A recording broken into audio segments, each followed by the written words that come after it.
Hello, YouTube. This is Mahadeva, the ThunderWizard, Ophiuchus, the Thunder Lizard, and just me, Michael and Denny the Human. So I have been thoroughly, totally called out and trashed by a religious scholar who was so upset with me that for the first time in, how long does he say? For the first time in who knows how long, on YouTube, his entire career on YouTube, he has come out of hiding to trash me and to prove to you that I am wrong when it comes to my statements having to do with Jesus never having existed and my supposed understanding of New Testament and all of that. So, in the video, why is Jesus such an unconscious asshole? The true message of Christ. This individual comes online and has a lot to say. Now, bear in mind, if you leave a comment on my YouTube channel, on the the video, the comment section, that all the world can read, then I assume that you're willing to have a discussion, which really means that I am going to dissect whatever you say, and I'm going to use it as an excuse to create a dialogue, because I think this is important stuff. But it's also fun for me to when people want to challenge me, I enjoy the fight. So, whoops. The milk of human misery. Did you know the milk of human misery is actually chocolate flavored? Has a lot of protein in it. It's very good. Anyway, so we are going to take a look at that. And so let me just go ahead and get started. So, what did I say in this video? Why is Jesus such an unconscious asshole? In that video, what I wanted to talk about was that when you really think about it, if, the issue with Jehovah and with Jesus is that if somebody who was a murderous nut job, think about the stuff that he did. He shows up out of nowhere to Moses, and for some reason he has to burn a bush to do it. I mean, that's why that is. I still haven't heard a good reason for that. But he shows up and he's burning in this bush, and he tells Moses, my name is I am that I am. Thou shalt have no other gods before me. And then he goes on to say, if you love me, you will follow all of my commandments. And if you follow all my commandments, then I will love you back, and I will do this, this, this, and this. So it's totally a transactional relationship. And then he says, and if you do not follow all of my commandments to the letter, then you hate me.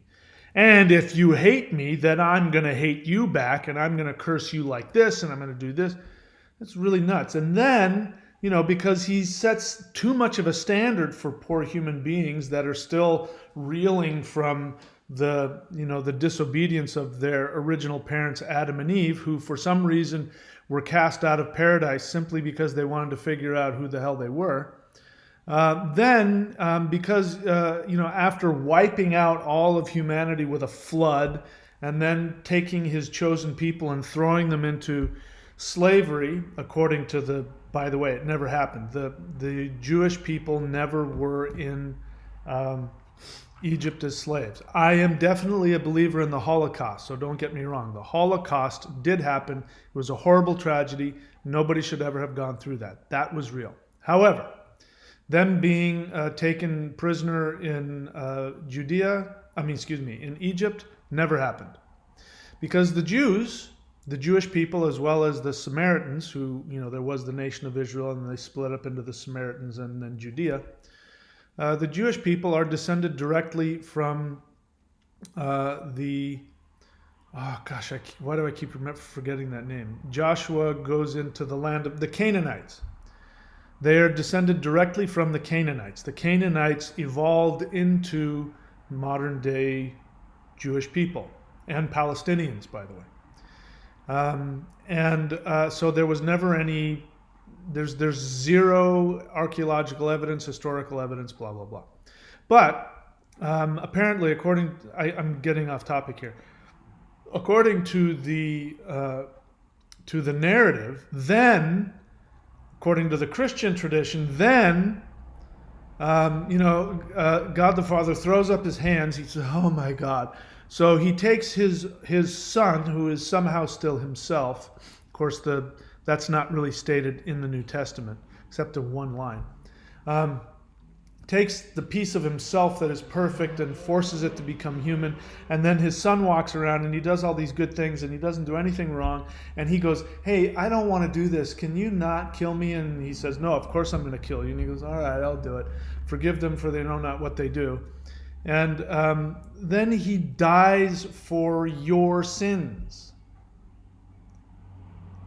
I mean, and he doesn't even ask your permission. He just goes ahead and does it. And then you would think that's the end of the story. Well, I'm saved. I mean, he died for my sins, except that it doesn't really take hold unless you become part of the club, unless you get a pin on your heart that says you invite Jesus into your heart. You have to consciously believe certain things and then confess your sins. And if you don't do that, then that gift that he did out of his almighty perfectness, it doesn't fit.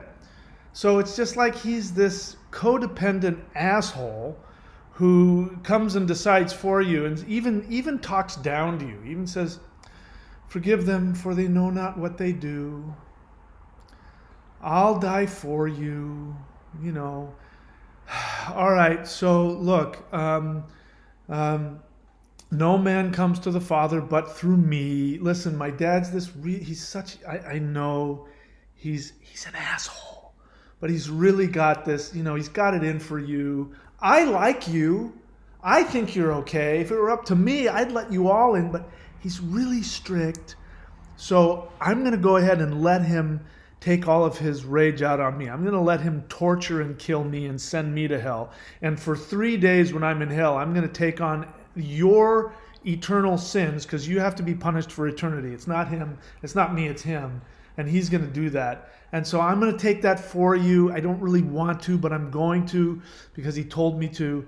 And then you can feel guilty forever, and then we'll be happy in heaven, while we all play harps and sing, "Oh, praise God, his greatness."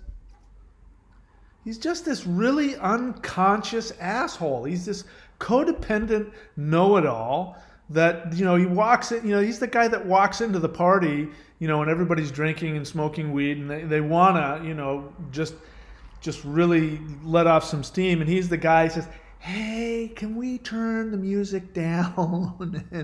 and I'm going to take all of your buzz away because you guys are getting a little obnoxious. And I'm going to take your buzz away for you. And then we'll all sing hymns. What do you think? Brownies? Not the pot kind. He's just an asshole. He does everything for you. He doesn't let you do anything for yourself. Anyway, that was the message that I gave in that. And I talked about how Jesus never existed and that there isn't any proof. So, Bun Bujin. I don't know what that means, but he comes on. I'm assuming it's a he. I have no idea. But this individual comes on and says, first I'm just going to refresh this and see how many of you are listening to me rant and rave about nonsense before I go any further. By the way, this is a question and answer, so you can leave a question for me if you want. But let's just go ahead and let's just get to me getting trashed. This guy says, "To the best of my recollection, I have never commented on a YouTube video, and I've been using this platform since years before it was bought by Google." So this is a historic moment, everybody. This is a historic moment. This is how incredibly toxic I am as Ophiuchus, the Thunder Lizard, that I have the power to have somebody who has never commented on a video in his entire life. Not only does he comment on a video, it's incredibly long. There's two, he couldn't even fit it. He had to make two huge comments about me. That's how powerful I am. That I was able to finally get this person who maybe had vowed he would never make a YouTube comment. I got him to comment. And he proceeds to trash me and show me point by point and you why I am totally off base. He says, to the best of my recollection, I've never commented on a YouTube video, and I've been using this platform since years before it was bought by Google, so this is a historic moment. Hey, ThunderWizard, TW, and readers, so you, all of you, he wants to let you know how screwed up I am. He says, I'm about to destroy this video piece by piece. Get ready for school. I don't know what this is. TL something version, whatever. ThunderWizard's claims that Jesus was unconscious and an asshole are entirely based on personal opinion. Well, all right. Inaccuracies, he's trying to write projection, he's projection, and hypocrisy, and I prove it. I make no argument regarding the existence of Jesus. What? Why are you even bothering? That was basically the whole point, is that Jesus never existed. Forget the fact that he's an unconscious asshole, but he never existed. Why? Let's just think about the weirdness of that for a moment. Why you need to make two huge, long treatises, diatribes about how wrong I am about saying that Jesus never existed and that he's an asshole, and you don't even make any arguments to his existence. This epitomizes. Of course this guy had to respond. This epitomizes what I've been saying all along. Like in one of my older videos, I forget the name of it, but it had to do with New Age Jesus drowning in something. And I make the point in there that the New Age sort of, I love the idea of Jesus, but I don't believe in the Bible. The ridiculousness of that and the unconscious fear-based attachment to Jesus and to the idea of sin is what forces people to do that. So what I mean by that is somebody who maybe they were religious when they were young, maybe not, but they're part of our Western society. They've seen the biblical narrative. And so what they do is they respond by saying, well, I think Jesus and his message of love is really beautiful. And they'll even quote, Jesus, the kingdom of God is within you, and forgive 70 times 7 and turn the other cheek. And, Jesus is love, and Jesus proves that God is love. But then they don't acknowledge the basis of the Jesus narrative, which is you are a worthless piece of crap that is going to be punished eternally simply because you were born. And that Jesus had to die on the cross in order for you to have connection with the God that hates your guts. They completely aren't aware of that. Why? Because on an unconscious level, they're still being manipulated by that. They still believe it on an unconscious level. That's why they can't let go of Jesus. That's why when I say Jesus is an unconscious asshole, all caps, they have to get all bent out of shape. Now, they'll be the first to say, I don't know if Jesus ever existed, and I don't believe in hell, but they have to come and defend the whole narrative. This is what I mean. This is unconscious. It means that on an unconscious level, you believe you're a piece of crap, and that the thought of blaspheming Jehovah or Jesus by rejecting it entirely is unacceptable to you. So, in your hubris, you decide to take a position of neither accepting or rejecting, and you cherry pick the things that you like out of the New Testament and say, here's what the real message of Jesus is. And then to go further than that, Then you go, and this guy will make the same kind of statement, that we don't know what the original Jesus was. We don't know what the original New Testament was. It has been changed so many times. I'm telling you, it hasn't. It hasn't been changed. The very first introduction of the Gospels is what you have. The slight changes of, versions here and there, one word here, a phrase out of place there, means nothing. This is truly based on conjecture. And it comes from a conjecture of needing to accept and believe in Jesus and not blaspheme him.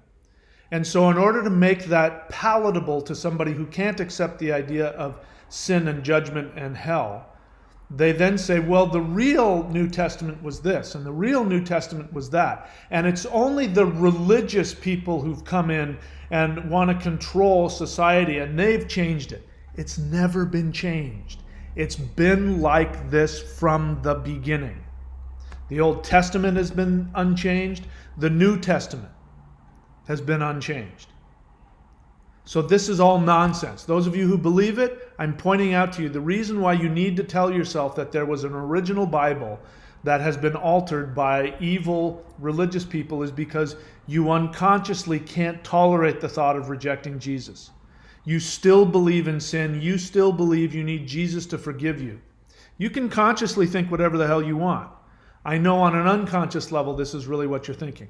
That's why this guy, for the first time in his life, has to comment on me, and he has to write a fucking novel.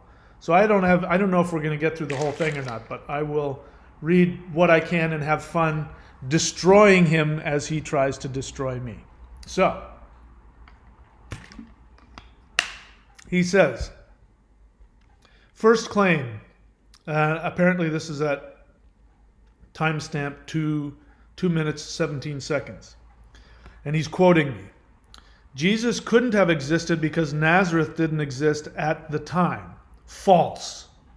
Doesn't say anything, it just says false. Nazareth settlement founded in 2200 BC, only municipalized in 300 AD.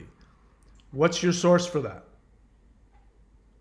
You're making a statement, you've got to have a source for it. Now, I do have a source for mine in the video that I do where I say, if you want to go look at it, you can look at the video, Did Jesus Ever Exist? Did Jesus really exist? On my channel. I give you the source where I get this from. You're not giving me a source. Anybody can say anything they want. Now, just because there you might find... Now, bear in mind also, you've got Christians who have an agenda. They know this is a historical problem. They've known it for a very long time. And, non-religious historical scholars will say, no, Nazareth never existed. We know this for a fact. We don't find it in any Roman historical documents. There's no mention of Nazareth in any Roman historical documents of that time anywhere near. You don't have any mention of Nazareth in any other historical documents anywhere else. The only time you hear of Nazareth is 150 years after Jesus' supposed death, because it was then founded by Nazarites who represented the messianic cult of waiting for the Messiah who was going to come and bring war to the Romans. That's why the Romans placed the setting of Jesus' life in Nazareth. That's why he's called Jesus of Nazareth. It's done for a very specific reason. I didn't make this up. I'm not coming out of nowhere with this. This is well accepted among historical scholars who aren't and don't have a religious agenda. The ones that do, so-called religious apologists, these are people who have an agenda to find ways to justify their belief, and they'll do anything they can and take any bit of whatever your source is. I'm making the challenge that I am certain the sources that you quote will be religious scholars. They won't be average non-religious scholars who are saying that Nazareth existed before the time of the writing of the Gospels, which is 150 years after Jesus' supposed crucifixion. So, then, number 2, quote, he's quoting me again. None may come to the Father but through me, and, quote again, the Bible wasn't meant to be some mythological interpretive book. Okay, and then he says that's around 14 minutes, 10 seconds. Let's see what he has to say. In the first place, we know how much the Bible has been tampered with. No, we don't. I just got through telling you that. The Bible has not been tampered with. This is the propaganda by the New Age, wannabe, partial Christian, I want to be okay with everything else, who are in denial that Christianity is a religion of exclusion. You cannot take Christianity and Jesus and put him next to Buddha or any other living Lao Tzu. You can't put him next to them, because Lao Tzu would say, hey man, whatever works for you, follow your Tao, follow your way. Buddha said, I don't even talk about religion. The only thing I've ever said is that attachment brings unhappiness and misery. Find the middle path. Jesus says, I am the Savior. I am the way, the truth, and the life. No man comes to the Father but through me. If you don't believe in me, you will die and burn in hell. He's very clear. He says a lot of other things that sound really great. I love you. The kingdom of God is within you. The kingdom of God is like this, and God's love, blah, blah, blah. He says, according to the tradition, he says all that. But underneath all of that, the whole reason he's talking about the kingdom is so that you understand that he's the Savior and he's there to die for your sins. He's not. You can't put him in the same boat with other religious figures in other religions that aren't exclusive. Christianity, by definition, is an exclusive religion, meaning it is the only one, and if you don't believe this particular thing, you are screwed. Jesus clearly says that. So again, this idea that the Bible has been tampered with is nonsense. He says it's an easily proven fact. So then prove it. All the different versions of the Bible which exist. There aren't any different versions of the Bible. This is what I mean. This is like people going on and learning about the flat earth because they watched a bunch of YouTube videos of a bunch of people who talk about the flat earth. Let's look at a list of cognitive biases. This is the bias of, let me see if I can find it here. If I don't find it real fast, I'll just move on. But this is, sorry, give me just 1 second here. Groupthink, that's interesting. All right, I'm not finding it here real quickly, but you know what I'm talking about. It's the bias I'm talking about is if you hear it enough, you start to believe it, whether or not it's true. So just because this guy says it's an easily proven fact, a la all the different versions of the Bible which exist, and he uses the Bible in quotes, you have to say what you're talking about. There aren't any different versions of the Bible. There's one version of the Torah. There's one version of the New Testament. There's some books of the New Testament that are apocryphal. There's books of the Old Testament that are apocryphal, which means they weren't accepted in the canon and they're floating around. But there's only one version, and there only has been one version with slight variations here and there. So just because he says we know, he's just repeating things he's heard. And this is just, again, New Age propaganda. There's all these different versions of the Bible. There's not. I am in full agreement with the fundamentalist Christians who say, you believe all of the Bible or none of it. The reason why I'm in full agreement with them is because the Bible is meant, the Old Testament and the New Testament are meant to be read as literal historic fact. You may want to turn them into some mythological, symbolic thing, but that's you. That's other people. That's not them. The writers of these books were not interested in it being mythological or symbolic by any stretch of the imagination. So then he goes on to say all the different versions of the Bible. And then he says, in the Quran, Jesus is still revered but never said those words. Who gives a crap? I'm not talking about the Quran. What does the Quran have to do with anything? That is a different religion.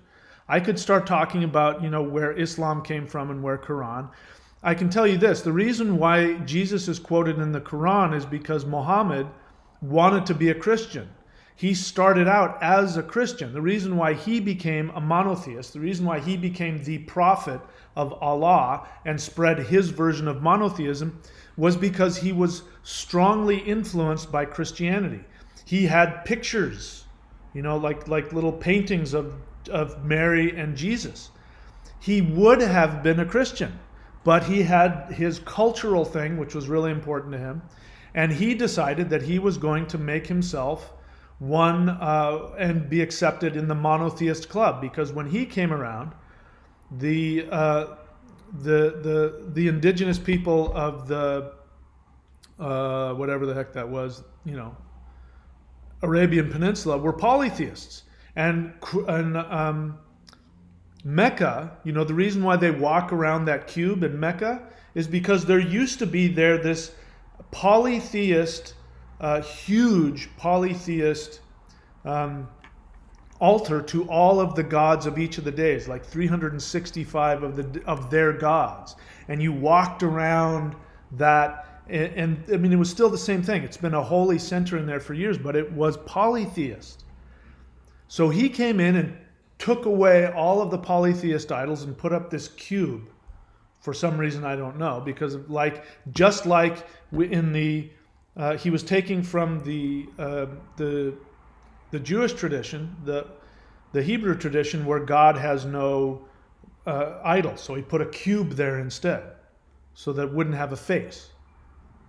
And he wanted to be part of the club. He went to the Christians and said, hey, I want to be part of your club. I saw the one God. And the Christians said, get out of here. Then he went to the Jews and he said, hey, brother Jews, I'm a fellow Semite. Hey, Elohim, Allah, I just, Allah talked to me. I want to be a prophet too. And they said, get out of here. And then he got pissed. And his feelings got so hurt that he created jihad. Why the hell are you quoting the Quran as though, what does that mean? That somehow these two books are the same? How do you come to the conclusion that the Old Testament and the New Testament and the Quran are all this one big happy family?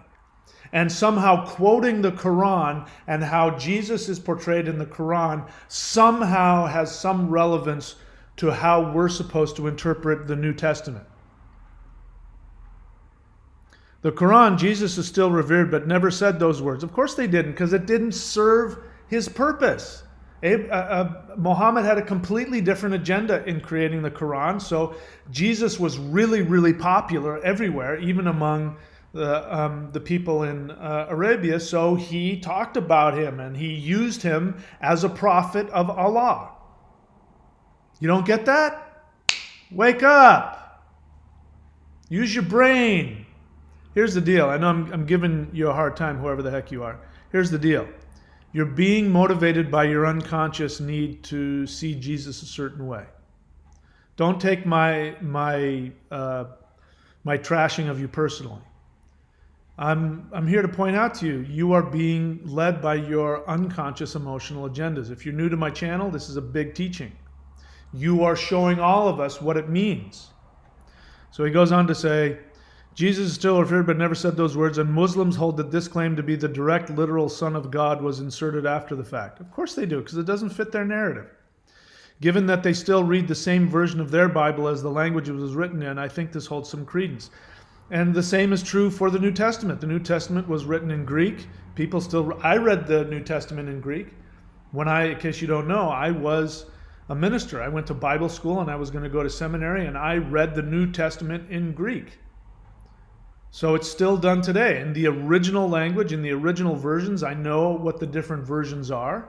I know the different, I could have told you the different words that were, the different paragraphs that were put in later.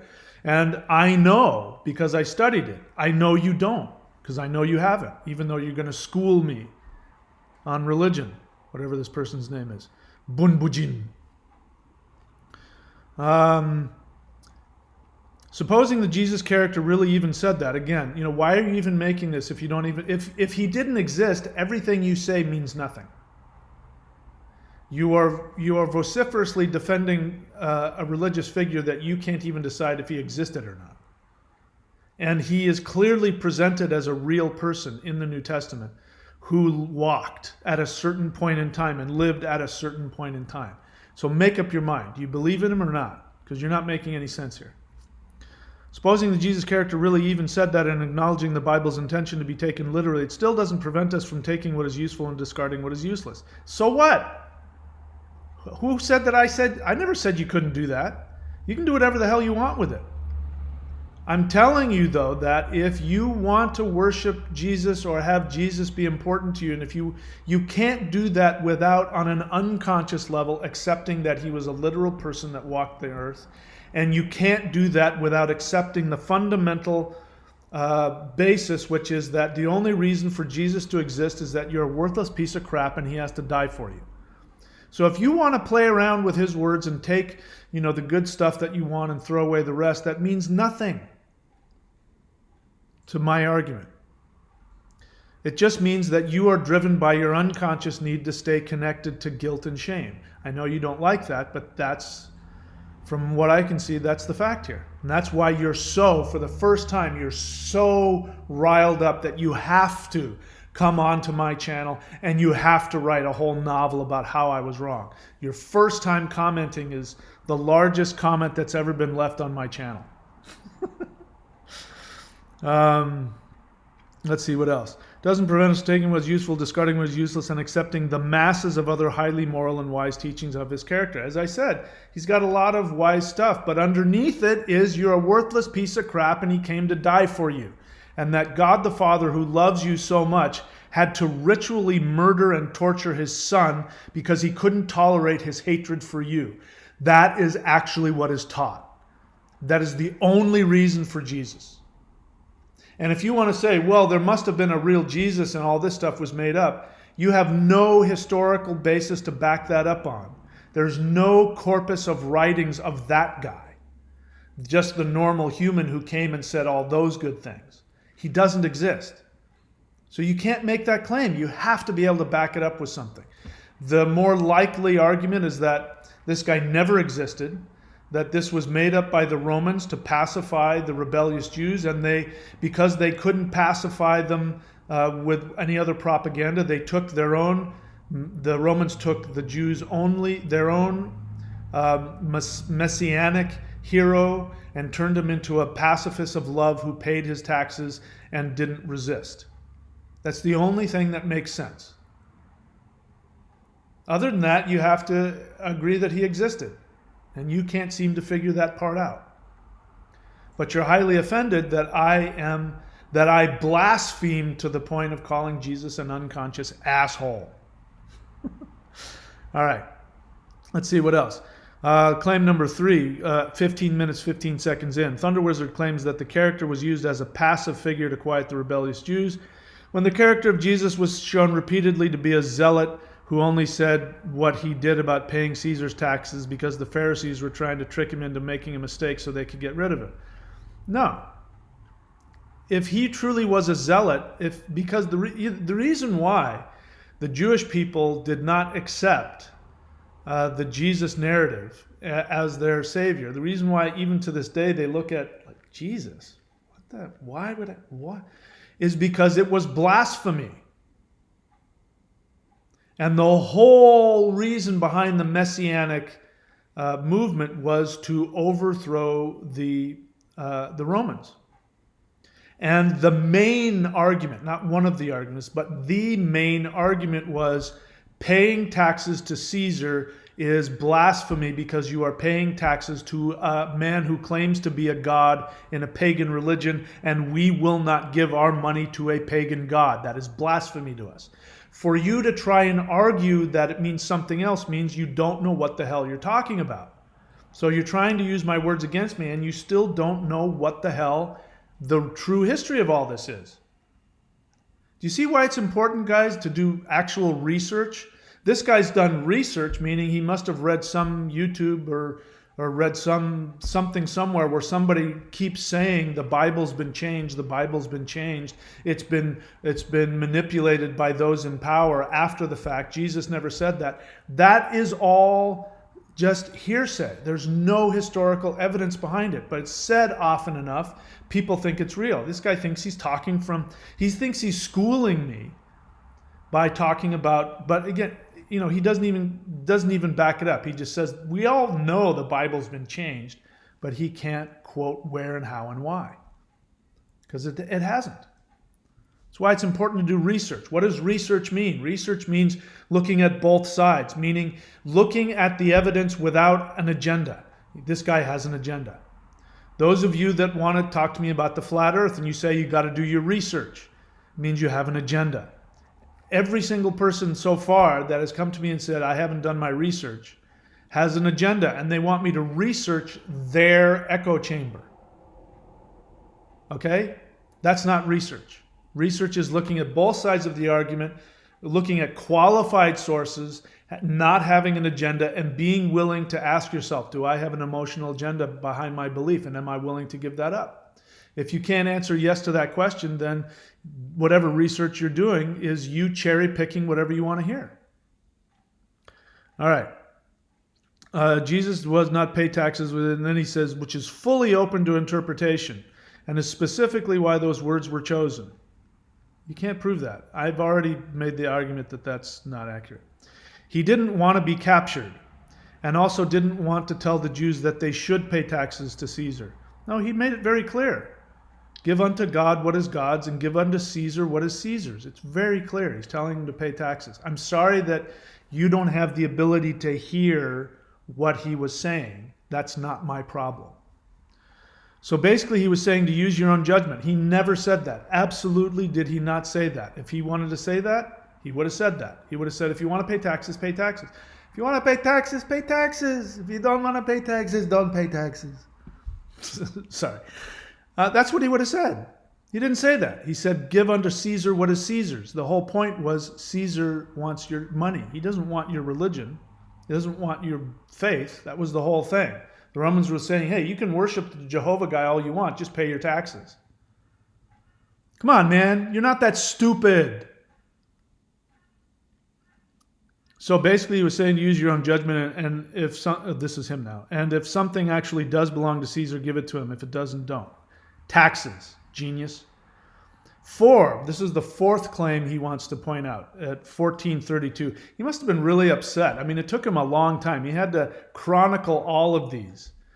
What does this tell you, man? This tells you that I really struck a chord in him on an unconscious level. Somebody who doesn't make an argument one way or the other for Jesus' existence. You're working really hard to argue for somebody that apparently you don't care whether he existed or not. 1432, ThunderWizard claims some of Jesus' teaching were attributed to him incorrectly because other rabbis were already saying it. So what? Mrs. Hartwig taught me basic math in kindergarten. Should I not credit her because she didn't invent the math? Yeah, but Mrs. Hartwig didn't come to you and say, hey, I've invented math. Mrs. Hartwig taught you math, and there's no doubt in my mind she told you exactly where she learned it and who she learned it from. This is a bullshit straw man argument. You know it. The whole idea of Jesus going on the Sermon of the Mount, if you were a Christian and you ever went to church, the whole idea is that the presentation is that Jesus, for the first time in history, is bringing forgiveness and love. That's the way I was taught. When I was in church, I was taught that nobody in history had ever come along with this message of faith and forgiveness and love, which of course is nonsense. So it is important to know because they plagiarized. They plagiarized, and if you do enough research, and I can't remember the guy's name, but there were rabbis around at that time who are known to actually be the mystics that walked around and talked about, look at the birds of the field, they sow not, they reap not, and yet our Father, that was well known even at the time. The people who wrote that knew who they were quoting from. And they knew that they were plagiarizing it and giving it to somebody who didn't exist and didn't say it. So again, straw man argument. Just all you're doing is proving to me your unconscious agenda and how I pushed your buttons. Claim, let's see, what else? Claim number 5, 1445. ThunderWizard claims Jesus was created by Romans to exact control. Partially agreed. Well, thanks. I'm so glad you partially agree. I feel so vindicated. Romans definitely co-opted Jesus, the Jews' symbol of rebellion against Roman control, and inverted him into a mode of... All right, so fine. You agree with me. So why not just go all the way and just follow your logic and historical evidence to the, the conclusion that I've already come to. Number 6, 2215, claim. The Christian idea of bearing your own... I'm going to have fun with this one. Okay, so if you need to go, like, pause now and go get some popcorn or go to the bathroom or go get a cup of coffee, now's the time to do it. I'll wait. Pause. Okay, you back? Number 6, 22 minutes, 15 seconds, claim. The Christian idea of bearing your own cross, taking personal responsibility and avoiding sharing your suffering with others is just about being worthless and feeling like crap. In other words, so he's put it in parentheses. So let me give you what he says my claim is, and then I'll put the insertion in so you get it. He says my claim is the Christian idea of bearing your own cross is just about being worthless and feeling like crap. This is ThunderWizard's own projection. But he puts in there in parentheses because he can't resist. I'm the same way. I have to interject thoughts in between. He's saying that the idea of bearing your own cross means taking personal responsibility and avoiding sharing your suffering with others.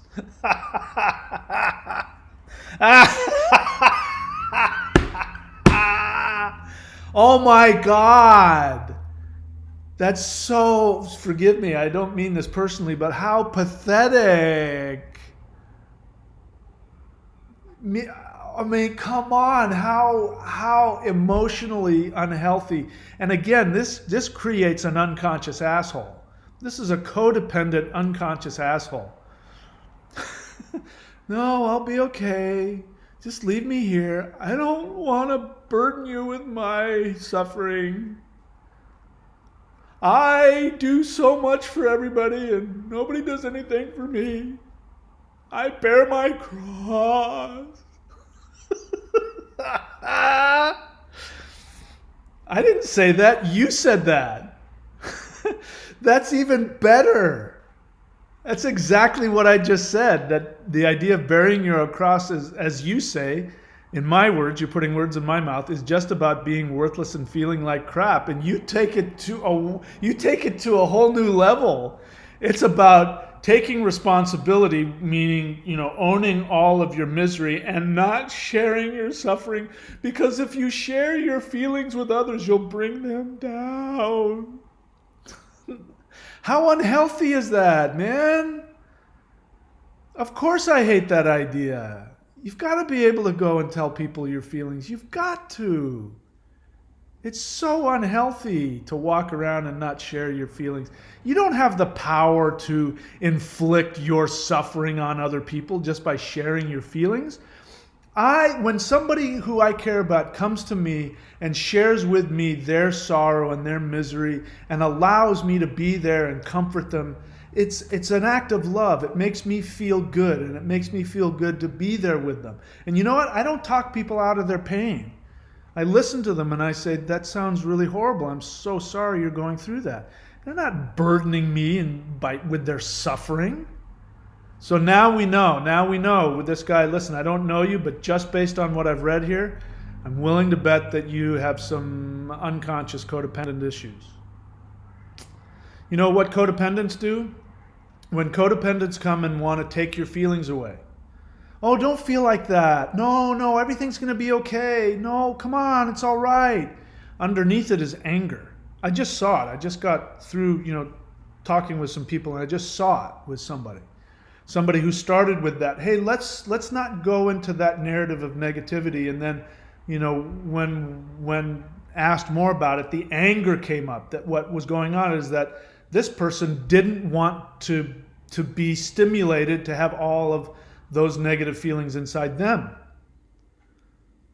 That's what codependence is. One of the codependent traits is when that person is coming telling you, no, turn your frown upside down, it's okay, here, they're actually saying, knock it off, you're making me feel bad with your pain. Stop having bad feelings because I don't want to feel my pain. It is the exact opposite of loving. It is the exact opposite of caring. And that means they're shoving it down. They're not going to burden other people with their suffering. So that is a recipe for, cancer and other kinds of horrible, stress-related, life, and that'll kill you.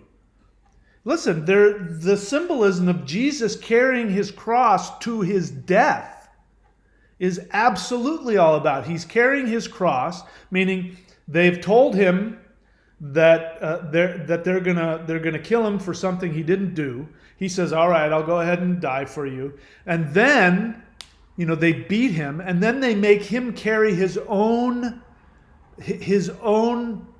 tool of destruction. The very thing that will kill him is the cross. The cross is what's going to kill him.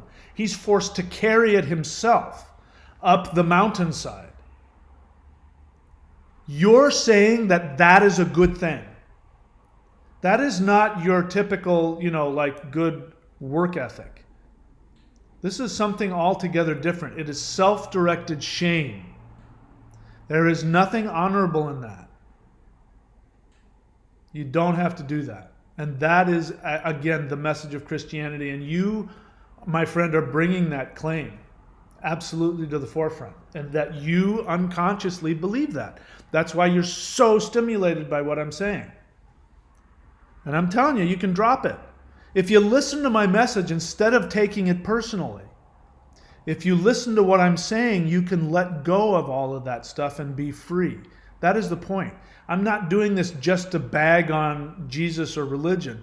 My whole point of doing this is to free you so that you don't have to be saddled with that shame and that misery. All right. This is ThunderWizard's own projection and ironically interpretation of this passage. It has nothing to do with making someone feel like crap, but rather is saying that when the crap is on you, you take responsibility for it. What does that mean? When the crap is on you, you take responsibility for it.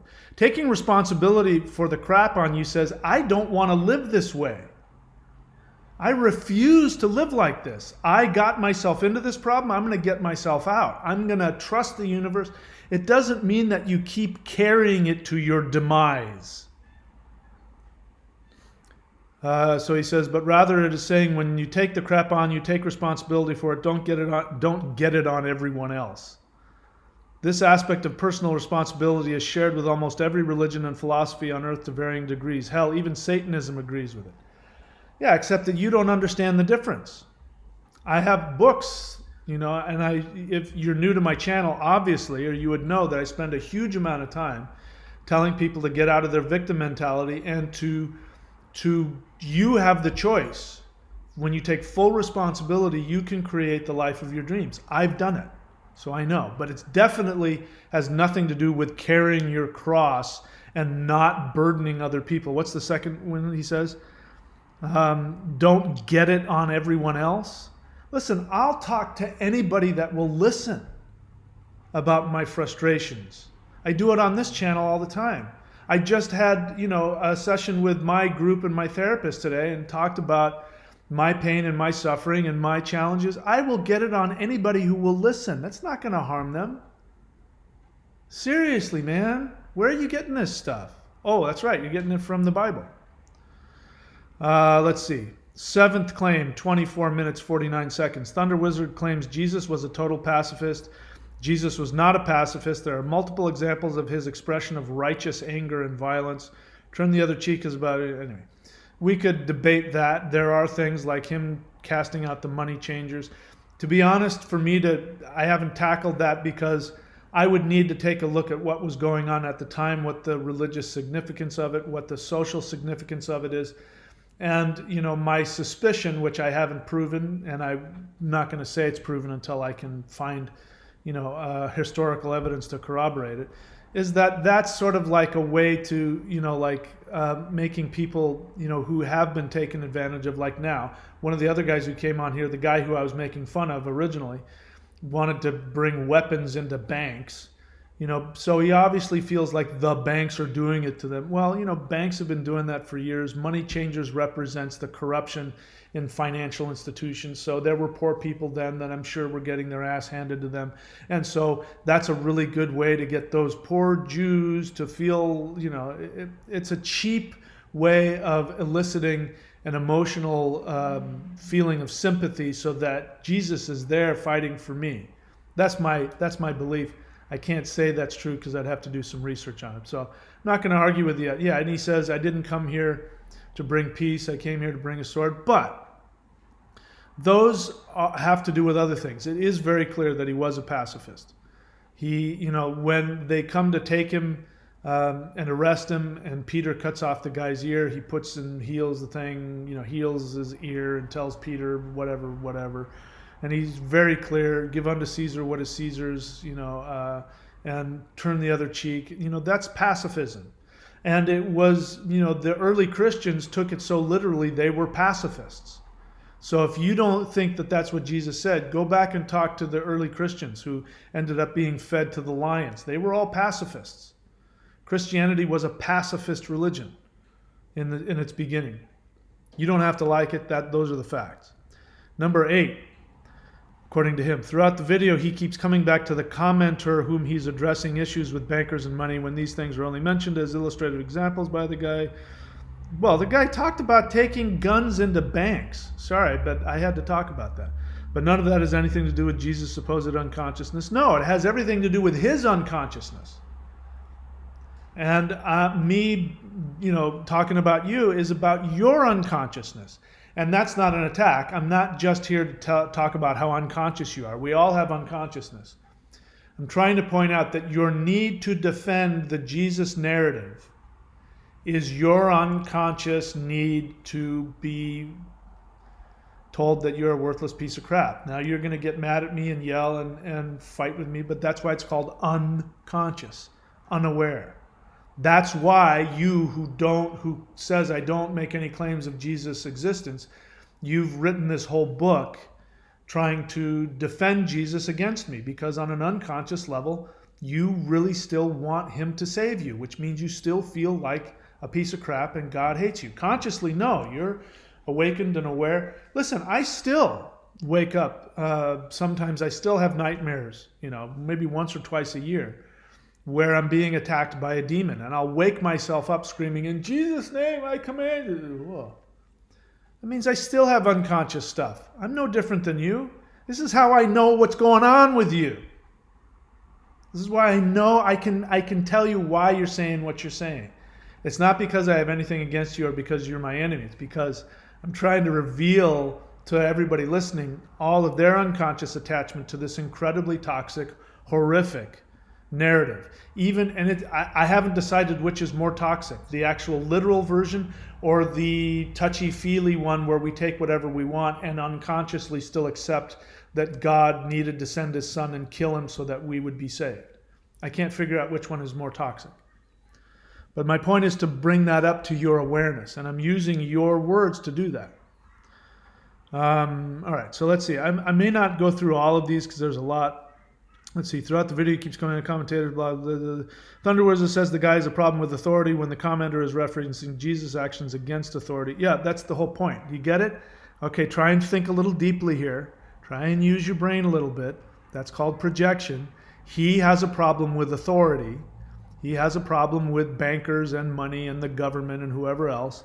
And he's using Jesus and what a great guy Jesus was for taking a whip into the money changers, meaning he thinks it's great that Jesus enacted violence, the act of terrorism on the banking system, and that shows that he has a victim mentality. Otherwise, he wouldn't think Jesus was so cool for doing that.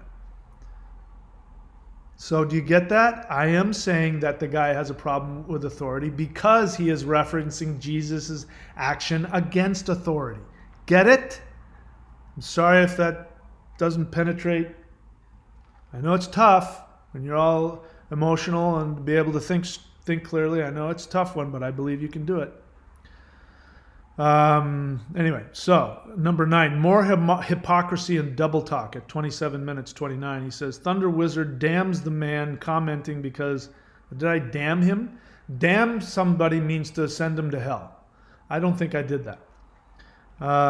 Commenting because the man acknowledges he doesn't know whether Jesus existed. Yeah, I've already done that to you too. The irony and the hypocrisy in that. If you don't know Jesus existed, why are you working so hard to defend the guy? Obviously, on an unconscious level, you'd think he does exist. It's okay. Just acknowledge it. You don't have to pretend that you don't know. You obviously feel a strong attachment to the guy. Otherwise, you wouldn't defend him. It's not my hypocrisy. I'm very clear. I don't believe in him. What's hypocritical about that? I don't think you know what the word hypocrisy means. He doesn't know whether, but makes presumptions about his actions and character, which is exactly what ThunderWizard are doing. Jesus couldn't have existed. No, I'm telling you Jesus couldn't have existed because the historical evidence is absolutely irrefutable. You don't have to agree with that evidence or my conclusion, but that doesn't make me a hypocrite. A hypocrite is somebody who says one thing and does another. I'm very clear. I'm very consistent. So go back and research what that means. Number 10, 2930. ThunderWizard says the guy has no business commenting because ThunderWizard assumes the guy doesn't watch ThunderWizard's channel and so doesn't know what ThunderWizard is about. Yeah, that's true. I don't believe the guy would have come on there and gone to all of that trouble to make that response as though, if he hadn't seen that there do I have hundreds of hours of me talking about the historical sources for the Abrahamic religion and why it came about?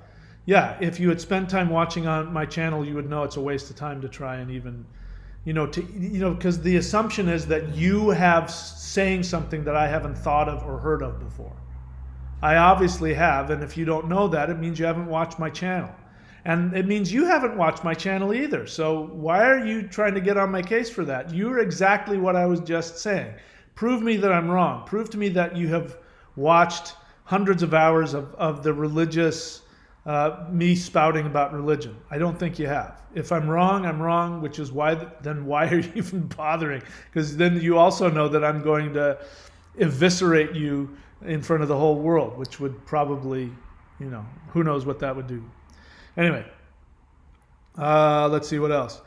B, if you remember, this is how the video started. ThunderWizard stated the guy put this comment on the internet for everyone to see. He must be okay with everyone commenting and responding to him. Meanwhile, ThunderWizard is also putting the comment on. Yeah, why does that make me hypocritical?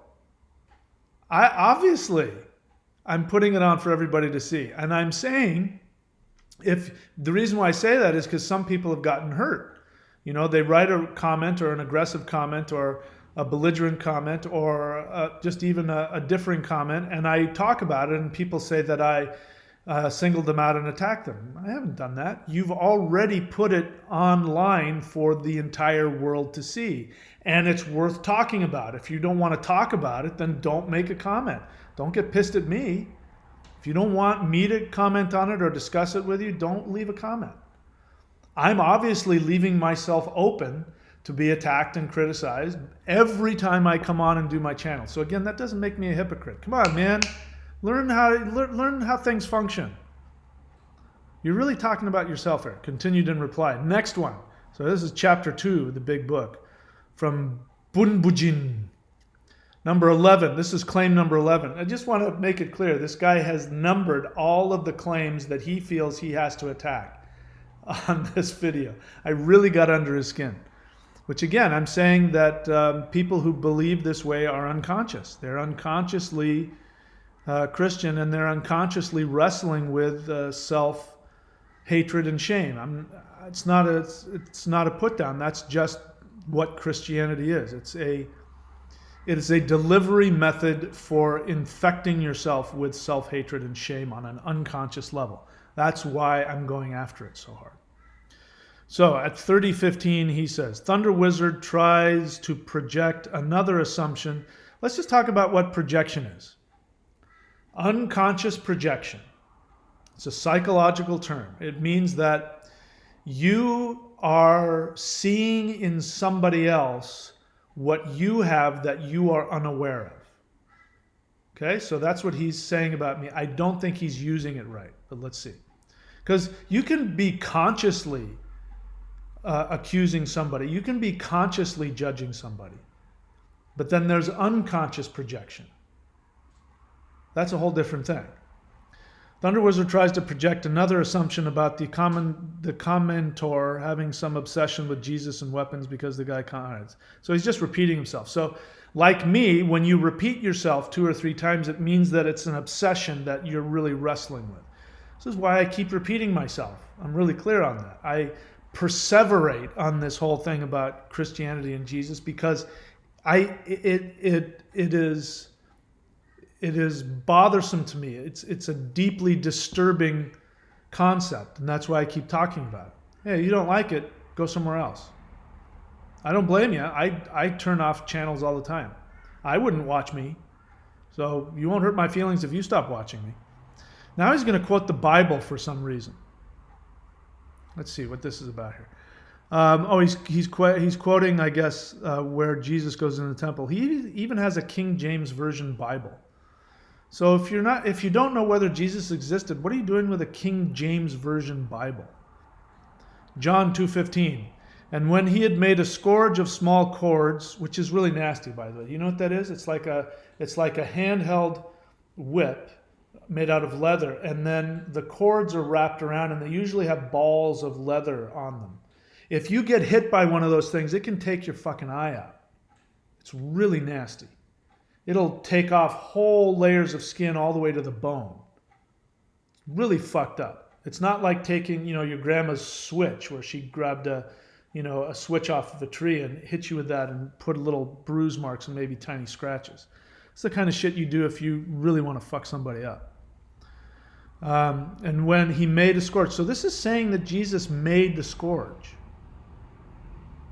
This is the guy who's supposed to bring love. Do you see the disconnect here? Let's just take the narrative. It's very clear that the narrative is he's going to take on the sins of the world. He says, forgive them, Father, for they know not what they do. But now he's going to take this potentially lethal weapon. People that are the money changers in the temple. So this is, if I'm looking at it now that you're getting me to look at it, if I was a Roman creating this, I would say, hey, let's give the Jews something to really connect with him. Let's have him, instead of going against the tax collectors, because you don't have Jesus making a scourge to go after the tax collectors. He goes after the money changers in the temple, who are doing what? They're taking currency and they're exchanging currency, and they're taking a profit from it. This happens all the time with me because I'm in a foreign country. Those people, I can make an argument for them. They're providing a service. They're taking your money and they're exchanging it for another form of currency, and they're taking a profit. Whether they're taking a huge profit or not, I don't know. I wasn't there. And so now we have Jesus being the hero of the poor man. And why it's important is because, again, he doesn't go to the public square where the tax collector is with his his measurements, and he's taking people's taxes. He goes into the temple.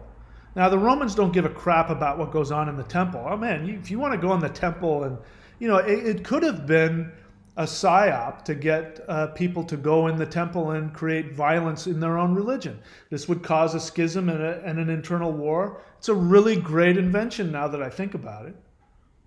So here's this guy who's supposed to be the Son of God, who came to relieve people of sin and forgive them, and he's got this deadly fucking weapon, and he's walking into the temple, a sacred temple, and he's going to commit violence in the temple.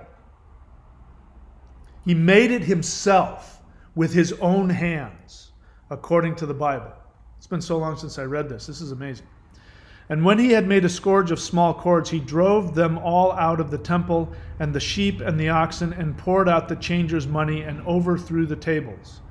So he cost people hundreds of thousands of dollars, tens of thousands of dollars. This, now that I'm reading this is, you know what's going on now? I'm just hearing this because I was talking with my friends in Los Angeles, and I'm hearing about the riots that are going on because of, I forget the fellow's name, I think it's George or last name George or something. I don't know. All I know is that he was arrested, and during the arrest, because they had their knee on his chest or something like that, he suffocated and died. That's the claim that's being made. And the whole Black Lives Matter thing, which is a real thing, by the way. You know, I'm sorry if you don't like it, any of you racists out there. I mean, I know for a fact, I've seen it. I know that shit exists. Then there's a lot of riots. There are alt-right people who are going and bringing bricks and piling up bricks. And they are going and starting the looting. Like I don't know how much of it, but I know some of the looting was started by these alt-right people who are in all black, and they go and they smash windows to start the looting. They're doing it to start the race riot so that then they can come in and, you know, justify some kind of martial lockdown against people of color. It's a psyop. And that is exactly what the Romans did here. Now that you've brought this to my attention, that's exactly what this is, because it doesn't jive with who Jesus was supposed to have been. For him to have made a deadly weapon, to go in and people who are, you know, we could talk about whether or not they should be or should not be allowed in the temple. But that's something that would have been taken up. And there, you pass a law. You go and you say, let's pass a law. Let's get the money changers out of the temple. The temple is a holy place. So what is he doing? He's taking it upon himself to start a riot. Now, what's also going on is that if I'm a Roman and I want to throw a monkey wrench into this messianic cult that is starting a rebellion, I would try and steer them away from fighting against the tax collectors, which is what they did. They committed violence against tax collectors and things like that. I would have them go start fights with themselves. It's like saying, what are you coming after the tax collectors for? We're just trying to pave the streets. Why don't you go and commit violence against the money changers and for bringing to my attention why this was written. As you heard in the beginning, I said, I don't know why this was written. Now I know. Thank you for helping me understand that. He goes on to say, a scourge is a type of whip, and note that Jesus created it and drove out multiple other men with it. Yeah. I got a whole different vibe on all that now. Now it makes perfect sense. Now, more quotes from the Bible that he doesn't know whether this guy existed or not. Luke 22:36. Then he said unto them, but now he that hath a purse, let him take it, and likewise his scrip, meaning paper money. And he that hath no sword, let him sell his garment and buy one, meaning a sword. Now it's really clear. Do you see what's going on? The Romans in this passage are trying to incite the Jews, instead of rebelling against the authority of the Romans, to start, start a riot amongst themselves, to have civil war amongst themselves, which would do what? It would create a scenario where the Romans could come in and take them out. Take all of those messianic, guys that are now fighting amongst, and say, we're trying to keep peace with you guys. You guys are fighting amongst yourselves. We're going to execute these. You see, these guys are working against you. They're going into your holy temple, and they're starting all of this. No, it makes total sense now. Total sense. All right, then 12. And how should I go further? I mean, this will take me another couple of hours. So that's enough for now. I mean, I might come back and do a part 2 just because this is just so much good fodder. I'm having so much fun with this. And I get to live my 10th house Aruda, which is the guy who fights with his detractors. All right, so let's take a look and see if there are any questions. First, let me check that. Who was that? All right. Let's go take a look at comments. What do I need to do? Live streaming. That's where I need to go. Let me refresh the page. Again, this is a question and answer. I only want your questions. I'm not interested in anything else. If you're a pain in the ass, I will block you. If you annoy me in any other way other than asking an honest question, I reserve the right to block you. All right, let's see here. No questions here. No questions here. Nope. Philip Church, when were the books of the Bible canonized? That's a good question. A lot of people think the New Testament was canonized at the Council of Nicaea. It actually wasn't. I was under that impression for a long time. In fact, I, like a lot of people, said the Council of Nicaea is when the Bible was changed and altered, and I used that. But it actually wasn't canonized then. The truth is that it was a very ingrained tradition within the old the Christian church from the beginning, that pretty much the books of the New Testament that we have were almost universally what was accepted all around, and they canonized that because that's what was in common use. There wasn't some nefarious political reason to only pick these books and all of that. It was already just a Christian tradition. Okay, so Archives of Lilith is going to now, I can just tell because there's just a bunch of him. Archives of Lilith, I'm just going to tell you, our last interchange kind of proved to me, I don't think you and I are ever going to be able to function. Let's just be clear. You're coming onto my channel.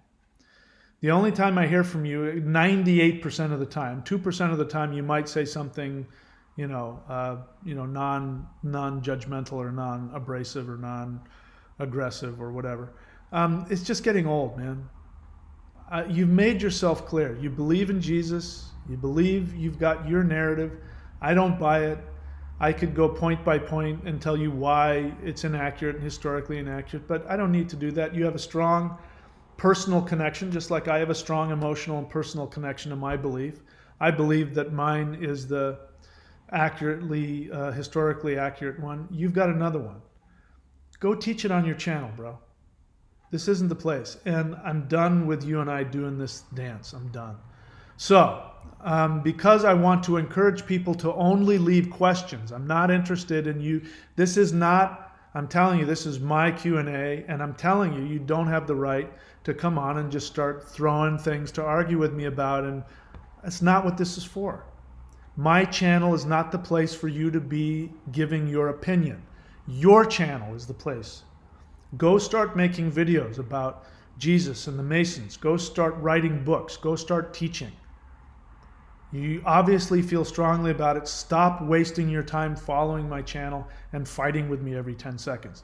It's boring to all of us. And I'm speaking, pretty much for everybody. The responses in the last videos, everybody was just like, I'm just kind of bored with it now. Having said that, I'm not even going to bother reading this. I am going to just simply put you in a timeout. I'm not going to block you yet. If you keep insisting on being belligerent and arguing with me, just accept the fact I'm not going to accept your viewpoint. It's never going to happen, and move on. If you keep doing it, I'll just for my own sanity, I'm going to end up blocking you because, we're just repeating ourselves at this point. So there we go. We're putting Archives of Lilith in a timeout. We're going to take him to the kiddies table because that's not a question. And then I'm going to just focus on the questions. Nikki Diamond Christitudes, there are over 3,000 versions of the Bible. What exactly do you mean by that? You have to be more specific. That sounds like something that you heard somewhere and you're repeating it. You're talking to somebody who actually studied what's called textual criticism. So let me tell you what textual criticism is. Textual criticism is something that it's probably used in all kinds of disciplines, but it's used in the Christian tradition when Christians are trying to decide what is the most reliable version of a specific book or text or passage. And they'll have in front of them a bunch of different papyri from different places that, of, like, say, the Gospel of John. And they'll read the one version and another version, and there will be a line that'll be different here, and there will be a passage that'll be different here, and then there will be on this one. That means that there, if you're right, 3,000 tiny variations here and there. Unless you've actually done the work and know what you're talking about, and you can cite the differences, that is just, again, somebody repeating what they've heard because it justifies their belief that, no, there was a true Bible. No, there was a real Jesus. What the religionists have is the blah. And you're one of those people that needs to believe in a Jesus, a happy Jesus, who even though he's happy and sweet and doesn't talk about hell, still his only reason for being there is to tell you on an unconscious level that God the Father hates your guts, and Jesus had to come and bring a message of love and die on the cross. There's no way you're going to talk me out of that. So I know, because I've been there, and if you read my first book, The ThunderWizard Path, I give that same argument, where I say that there was, the Gnostic Christian in the Bible, and then I actually stopped and I said, why am I saying that? I don't believe that. And then I went and did even more research. And then I remembered the research that I had done. So I appreciate where you're coming from, but unless you can back it up with, you want to tell me which version of John you're talking about, which version of the epistles you're talking about. I actually studied that. I actually know what I'm talking about. I'm not just repeating some cool phrase I heard somewhere on the internet or in, a New Age bookstore, or read out of a book somewhere. Okay? So you got to do better than that, Nikki. John Burnham. I think people tend to forget the library in Alexandria containing the Bible and many other, neither side of the argument. What do you mean neither side of the argument can be proved or disproved? Come on, man. Don't do this to me. Don't do this. We do have a lot of evidence that can, it's like saying I don't know if the Earth is flat or not because I didn't go up in a rocket. Come on, man. We can know. Maybe you don't know, and I'm not saying that judgmentally. Maybe you don't know. Maybe the arguments, but I've done the work. I've been in the thick of it, for almost 40 years now. So I actually know what I'm talking about. Nikki Diamond says she studied theology in university. So if you studied theology in university, I need you to quote. 3,000 versions of the Bible. You and I both know that doesn't mean that there was one Bible that said a completely different thing, and then there's this Bible that's totally different. You and I both know we're talking about slight variations within the texts. You and I both know that. So you're not being either honest with yourself or with me, or whatever theology you studied in university. I don't know what that means. I'm telling you, there's no such thing as a completely undiscovered different Bible. It doesn't exist. Christians are very interested in finding the most early versions of the Bible, and they do. And that's what they do. Christians are very serious about that. And they go for the oldest, extant versions of the New Testament and different books. They're not just haphazardly picking what works for them. It means that tradition is exactly the way they present it. You can think more deeply than that. Get honest. How does it benefit you to be in the middle like that? It doesn't. I totally, completely agree with the born-again fundamentalists. You've got to take the Bible as the literal Word of God, or you got to reject the whole thing. Because that's the way it was meant to be perceived. It was not intended to be anything other than that. All right. And I'd prefer it if you guys didn't fight with each other, blah, blah, blah. All right, let's see, what else? I'm looking for the questions and I'm not seeing anything, of course. Yeah, I really wish you guys didn't do that. Okay, Bandia Q Army, question. I personally believe, all right, so how is that a question? It's interesting, you ask a question and then you're going to tell me what you believe. So let's read it and see if there's an actual question in here. Question. I personally believe that there is hidden truth in every lie. All right. Do you believe Jews and Christians and Muslims all came out of the same genetic background but are pawns of our overlords? What overlords are you talking about? So let me just answer that question. Sorry, I've got the heat on and I'm getting a little warm in here. I'm getting riled up. So let me take this off. Do I believe that they came from the same genetic background? Well, ultimately, all humans did come from the same genetic background. All humans are descended from. Now I can see myself in the delay taking my shirt off there. Okay, I thought I may have embarrassed myself. No, but the short answer is no. They didn't come from the same genetic background. The Jews and the Muslims are both Semitic, and so they both share a distant ethnic connection. Their languages are similar. They're both Semitic. But no. And I don't know what the pawns of overlords, I don't know what that is. I mean, how much of my channel have you watched? Because I don't do that overlords thing. I don't do that we're all controlled by reptilian overlords. And, the reptilian characters, if you haven't figured out that I do it, it's a parody. I'm doing it as a joke, and I'm doing it sarcastically, and I'm doing it to make points and to teach and all that. I don't buy into any of that stuff. And even when I am playing those characters, I will at one point say we're all reptilians because we all have a reptilian brainstem. So the short answer is no, I don't buy into this whole pawns of the overlord and whatever else. What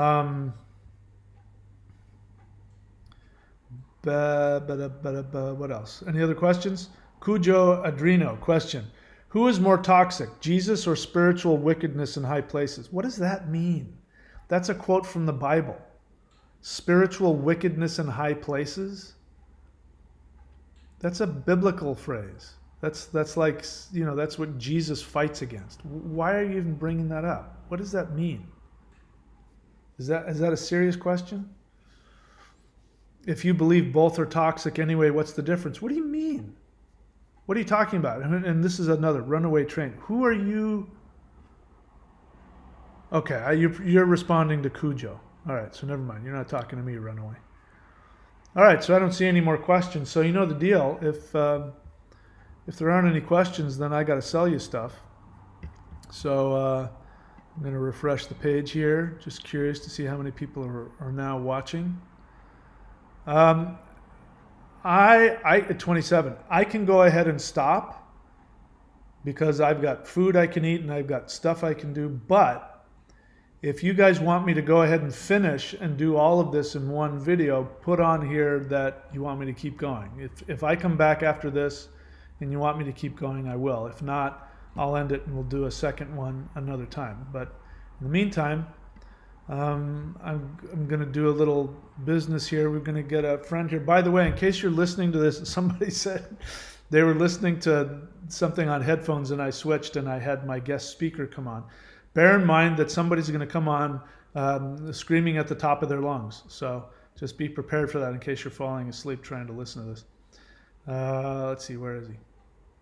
All right, here we go. I'll see you in a couple seconds. Let me know if you want me to keep going or if you want me to stop and do this another time.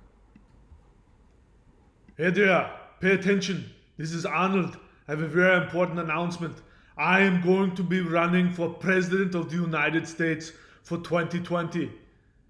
Listen to me now and vote for me later. Hi, this is Arnold Schwarzenegger and I'm going to be running for the President of the United States of the world. Listen, the United States is the most pumped country in the world. We have the most pumped people. We have the most pumped democracy the world has ever seen. We used to be so pumped in the world. Everybody had respect for us. My God, we were so totally pumped. Nobody would dare look us in the eyes. We won every single war there ever was. We won the War of Independence. We said to you, hey, England, you British Empire, forget about you. We are more pumped than you. And we won that war. And then there was the First World War. We won that. Europe was fighting with itself. European countries were saying, hey, I don't like you. Hey, I don't like you. They're fighting like that. And then America, looking from across the ocean, said, hey, what are you guys doing?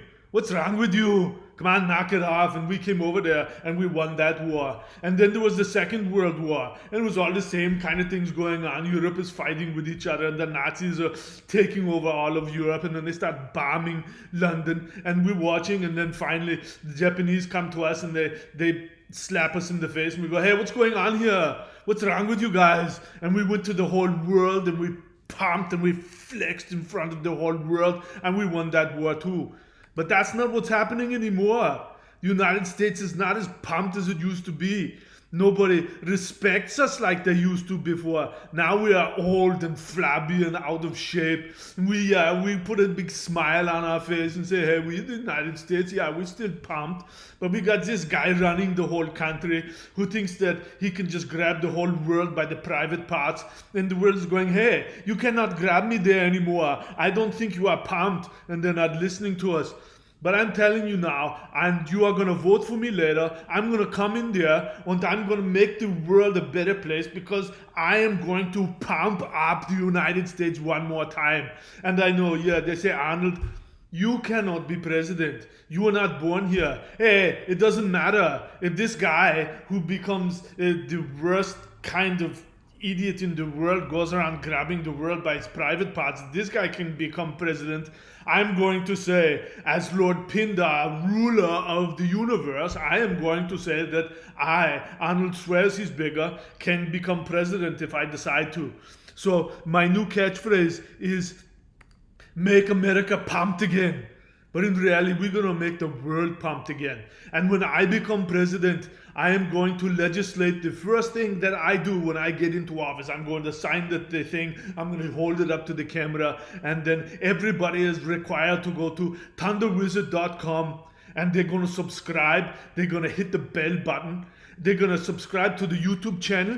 Then they're going to go to ThunderWizard.com website. And then they're going to subscribe there too. And then they're going to go to courses.thunderwizard.com and they're going to buy all of the products, all of the books, all of the services that this guy, I'm telling you, the Shaminator, that guy is really, really pumped in the spirit. He's going to pump you up so good spiritually, you're not even going to believe it.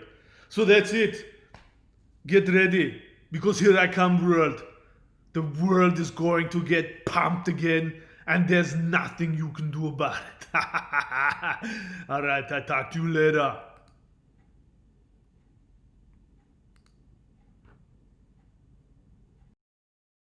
All right, so I'm back now. Let me just finish doing business here. So lockdown.thunderwizard.com. During this lockdown period, I'm giving away $3,214 worth of, well, all of my services, all of my teachings, all of my courses and certifications that I have control over. I'm giving it away for free. The only thing you'll be paying for is for 5 personal services you get from me, which will take 2 to 3 hours via Skype. And the rest of it you're getting for free. There's 3 possibilities for you to create your own businesses doing things that I do. I teach you how to do the things that I do, Vedic astrology, rune readings, and life coaching, helping people find their career. Teach you how to do that. And then ThunderWizard.com, somebody said I need to promote that more. ThunderWizard.com is my Patreon subscription channel. So on that channel, I have all kinds of really in-depth stuff, rituals, mantra, energy work, runes. I mean, I go very in-depth, very specifically how to do all kinds of really cool shamanic stuff. And that's at the $25 level. And somebody on here, because I was complaining in one of my recent videos about, hey, you know what? The videos that get watched are the ones with me fighting with people. But it's frustrating for me because I put like hours and hours of real teaching and nobody watches that.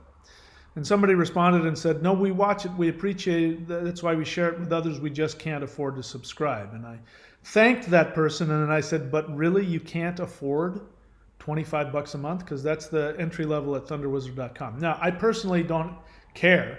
You subscribe, you don't subscribe. You should subscribe because there's something in it that you want out of it. But if the excuse is you don't have the money, I have a hard time believing that you can't come up with $25 a month. Come on.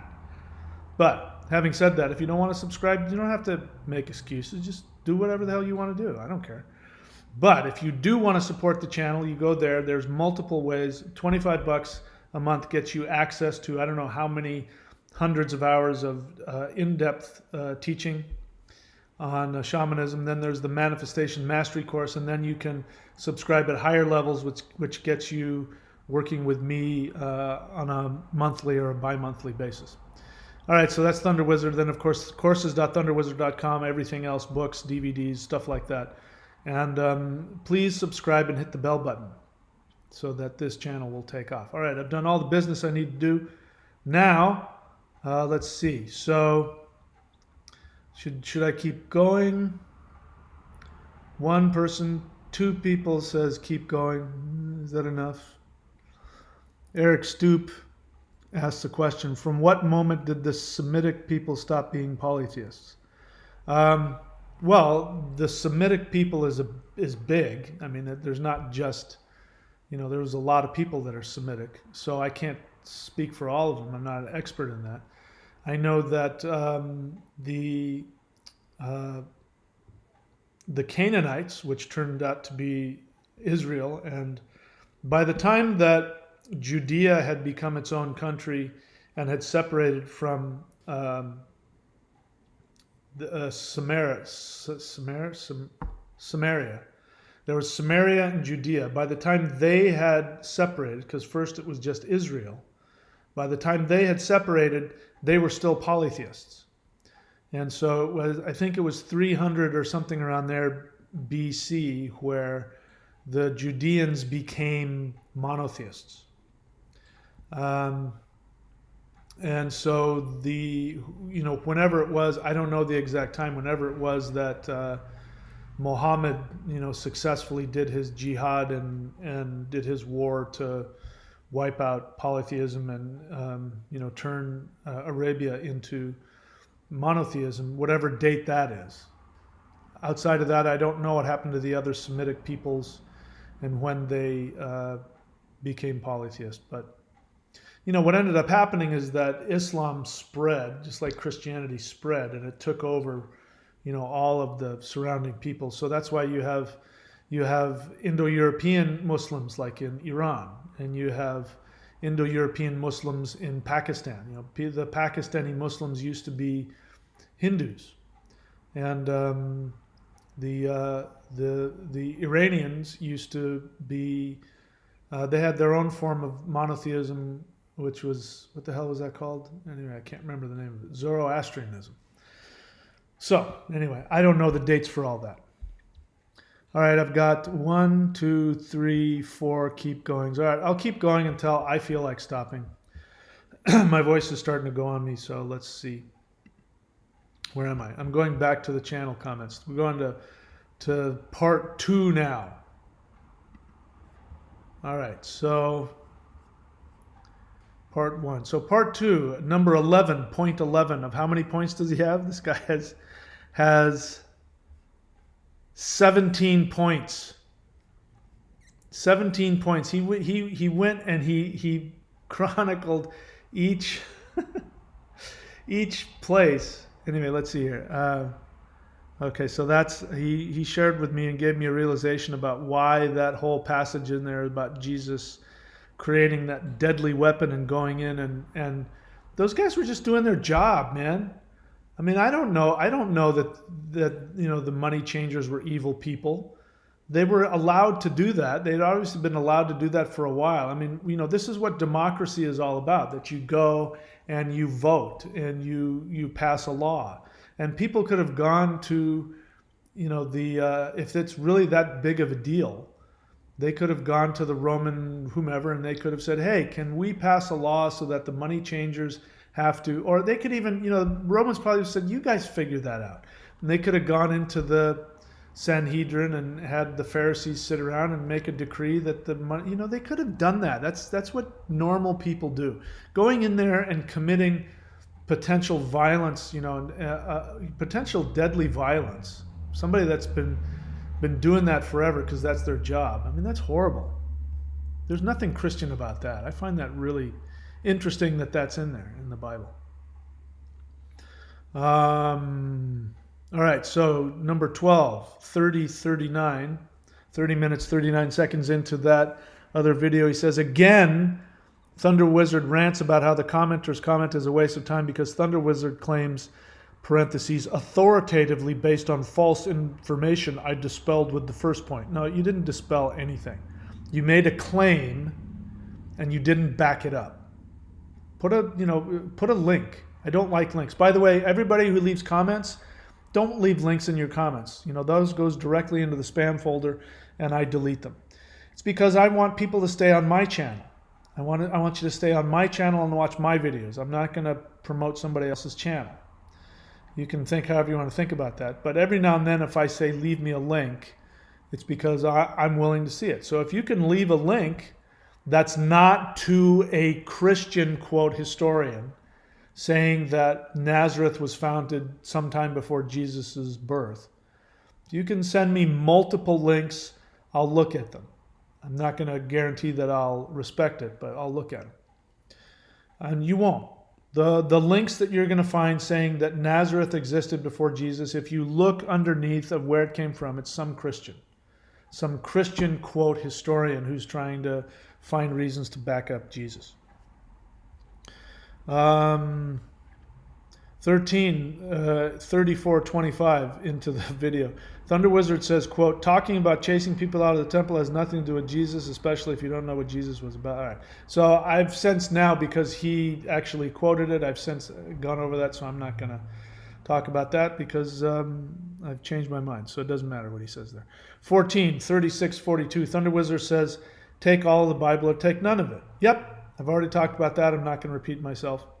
Let's see his reasoning, because what we're going to really do now is we're going to show his straw man reasoning here. No, that's idiotic, he says. Take what is useful, discard what is useless. Sorry. Try going back into medieval Europe and saying that in public in the church. How long will you last before your skin is peeled off your body? Before you're stoned and killed.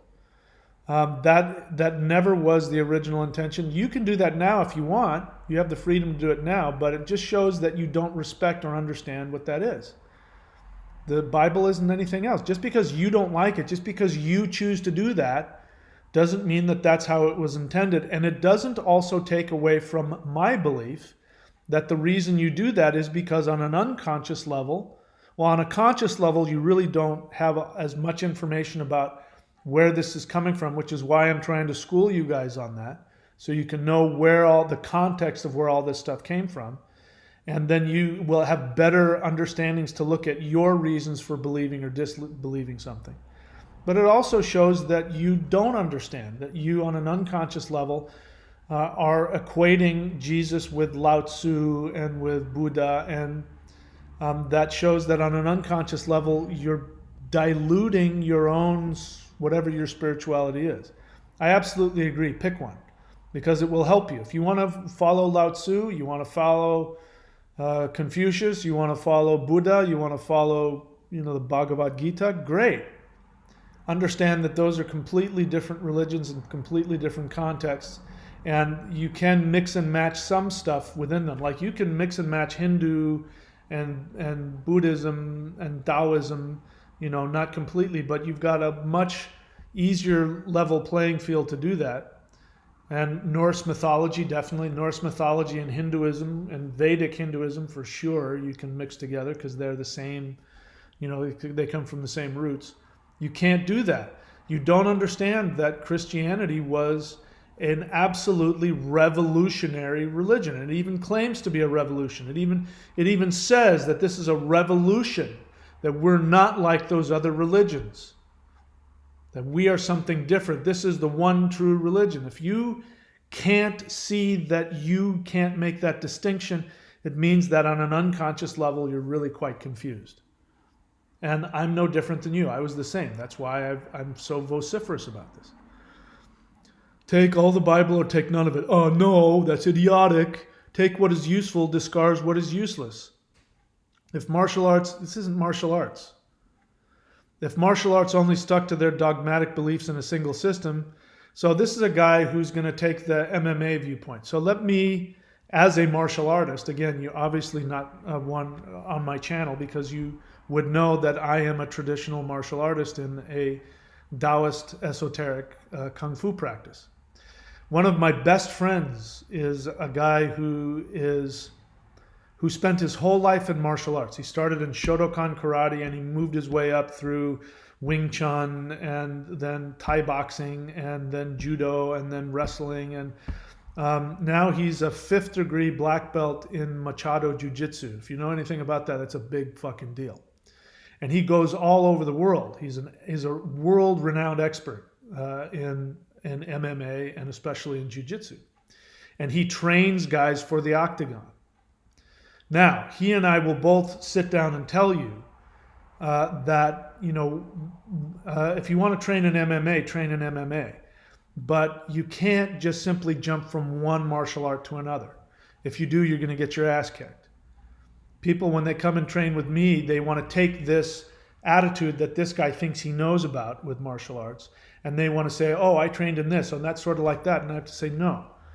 If I put you in a certain posture or position and it's different for you, you've got to change and shift your body around, because if you don't, the way that I'm teaching you how to strike won't work. And to back it up, these same guys, MMA guys, don't get me wrong, I'm not looking to, at 50, almost 57 years of age, I'm not looking to start fighting or proving myself or anything like that. But I can tell you, every single MMA guy that wanted to spar with me walked away with his ass in his hand. And that's because I stuck with one discipline. And I was told when I started that discipline, they say, you can't mix this discipline. If you try mixing this discipline, you'll end up with nothing. So somebody could make the argument that MMA is taking the parts of different martial arts that can be. But let me explain to you. The reason why MMA works today is because of the way things are today. If you took MMA and you took it back 500 years, 1,000 years, you would get laughed off of the face of the planet and you would end up dead. The reason why Shotokan karate worked is because Shotokan karate was brought over from guys from China, because and they'll tell you they learned it from Chinese Kung Fu. They think they learned it from Shaolin. I don't know if that's true or not, but maybe they did. But you can look at some forms of Shaolin Kung Fu and you can see the karate in it. They were teaching the farmers in, what the hell is that? It's not Japan, but what is that other, somebody will tell me that wherever karate started, it wasn't Japan, it was that other island south of it. These were farmers, and they had to defend themselves against armed warriors, samurai warriors who wore wooden armor and had swords. Now, and they were on horseback. So on the street, those flying roundhouse kicks don't work really well, because you can see them coming. If you're standing there, you're too close, they're not going to work on it. Maybe a side kick, maybe a front kick, low kicks definitely will work. But those jumping side kicks and all of that, those are really easy to avoid. They're worthless in street fights, because those things were created to fight against mounted guys on horses in wooden armor. So the reason why you've got guys in Shotokan who are smacking against, wooden poles and they create, really hard hands is because if you want to do damage to a guy who's wearing wooden armor, you've got to be able to hit him hard enough to break that wood to actually cause damage. That guy's in wooden armor. He can't run around and box you. He's, so that was the perfect martial art. That's why that martial art is that way. If you don't understand that, you don't know what martial arts are about. Aikido the same way. The reason why Aikido doesn't work if you're standing close fighting a Western boxer is because Aikido is looking for somebody with a staff or a sword coming at you with big things like this. That's why they wait for that and then flip you. That's why it doesn't work, but it works really well against a samurai. So this whole thing this whole argument that you're going to make that take what you're trying to use that MMA thing and you don't know what the fuck you're talking about. Every single MMA guy that's come up against me, like I said, has walked away with his ass in his hand. Doesn't mean he's not a good fighter, and it doesn't mean that I could beat him in a ring. It doesn't mean that I could walk into the octagon and kick his ass, because he has trained in a martial art that works really well in a ring with rules and with a referee. In fact, if you want to know the best martial art today, find all of the things that they don't allow in the UFC. Train only those things that you're not allowed to do in the UFC and go do that. That's what's going to be the best, because the jiu-jitsu guys don't know how to fight against that. I mean, if you got a jiu-jitsu guy here and you have an elbow to the back of his head, that's why you can't do that in MMA fights, because you'll end the fight really quickly. That's why you're not allowed to bite. That's why you're not allowed to fish hook. That's why you're not allowed to stick your thumb in somebody's eye. Because in the ring, that won't work. But you know what does work? Some of these martial arts that you go and learn, like some of these back street alley, stuff in China and in Indonesia that wouldn't work in UFC, works really well on the street, because they do a lot of really nasty shit that you can't get away with. And guys who think because they've trained in jiu-jitsu and they trained in blah, blah, blah, and they trained in Western boxing. The reason why the stuff I do works is because it was created by guys in Hawaii who were martial artists who were getting their asses kicked by Western boxers in the Navy. And if you know, way back in World War II, the Navy, white people in the Navy used to do all kinds of nasty things to the Chinese people and stuff. So they had to learn to defend themselves. So there's this whole martial art thing in Honolulu that was created as a result to go against Western boxing. That's why whenever a Western boxer wants to trade hands with me, he ends up with his ass handed to him. So you don't know what the fuck you're talking about. And it has nothing to do with Jesus.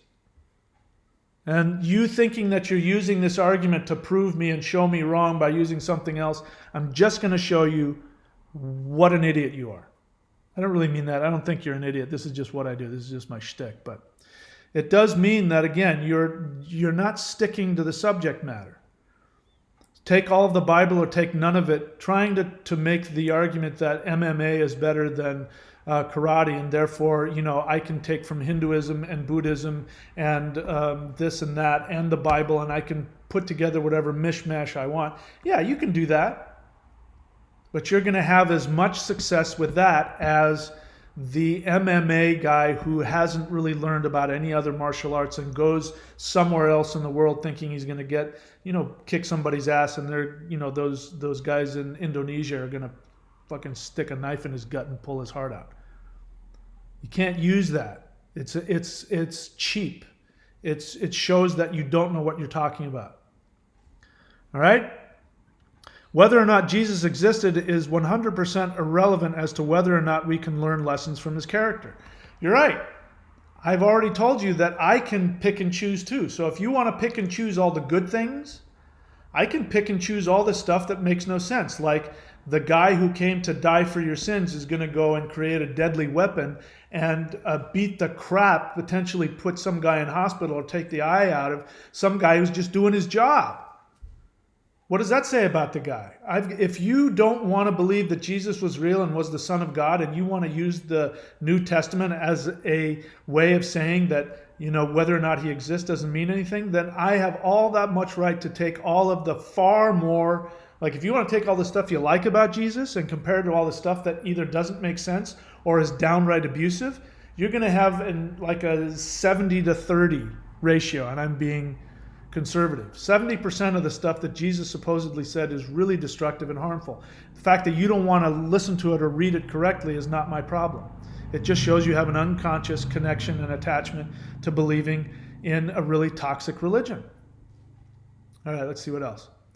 These statements would be true whether or not we were talking about Jesus, Teddy Roosevelt, Buddha, or Pinocchio. Well, I'm really glad that you think you're being cute. But again, I'm the last guy you want to fuck with. You think you're going to be cute with me on my channel? You don't want to. Just tap out now, bro. It's over. Okay, 15. Around 40 minutes, 15 seconds, ThunderWizard starts ranting about how the Bible was meant to be taken literally, which granted it originally was. Then what the fuck are we talking about? If you're agreeing with me, and so you are making the argument that, yes, granted, the Bible was originally meant to be taken literally, but even though it was meant to be taken literally and I'm choosing not to, I can still find a bunch of really good things, and I think it's still really good.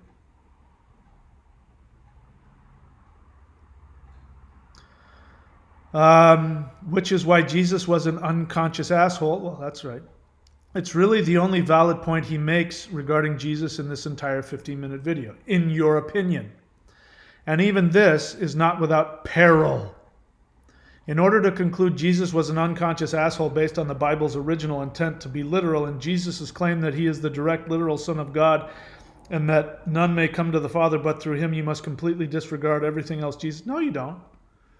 No, you don't. Not at all. That Bible, that New Testament is very well crafted. The reason here's what you're not getting in all seriousness. Here's what you're not getting about what you just said.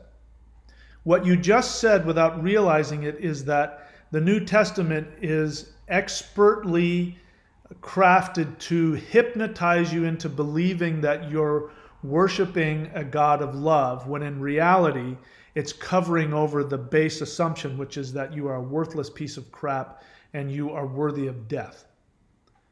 Because the whole point of Jesus was to die on the cross for your sins. It's the whole point. You can't take that, even if you take that and choose to take things out of it. On an unconscious level, your unconscious mind doesn't listen to your conscious intellect picking apart what serves your agenda. Your unconscious mind knows what the real lesson is, which is why, again, you are so stimulated by what I said that this is the first time you've made a comment and your comment is fucking, 1,000 pages long. It's because what I said was directly threatening to your unconscious attachment to needing to believe that you need to be saved from sin. Otherwise, it wouldn't bother you.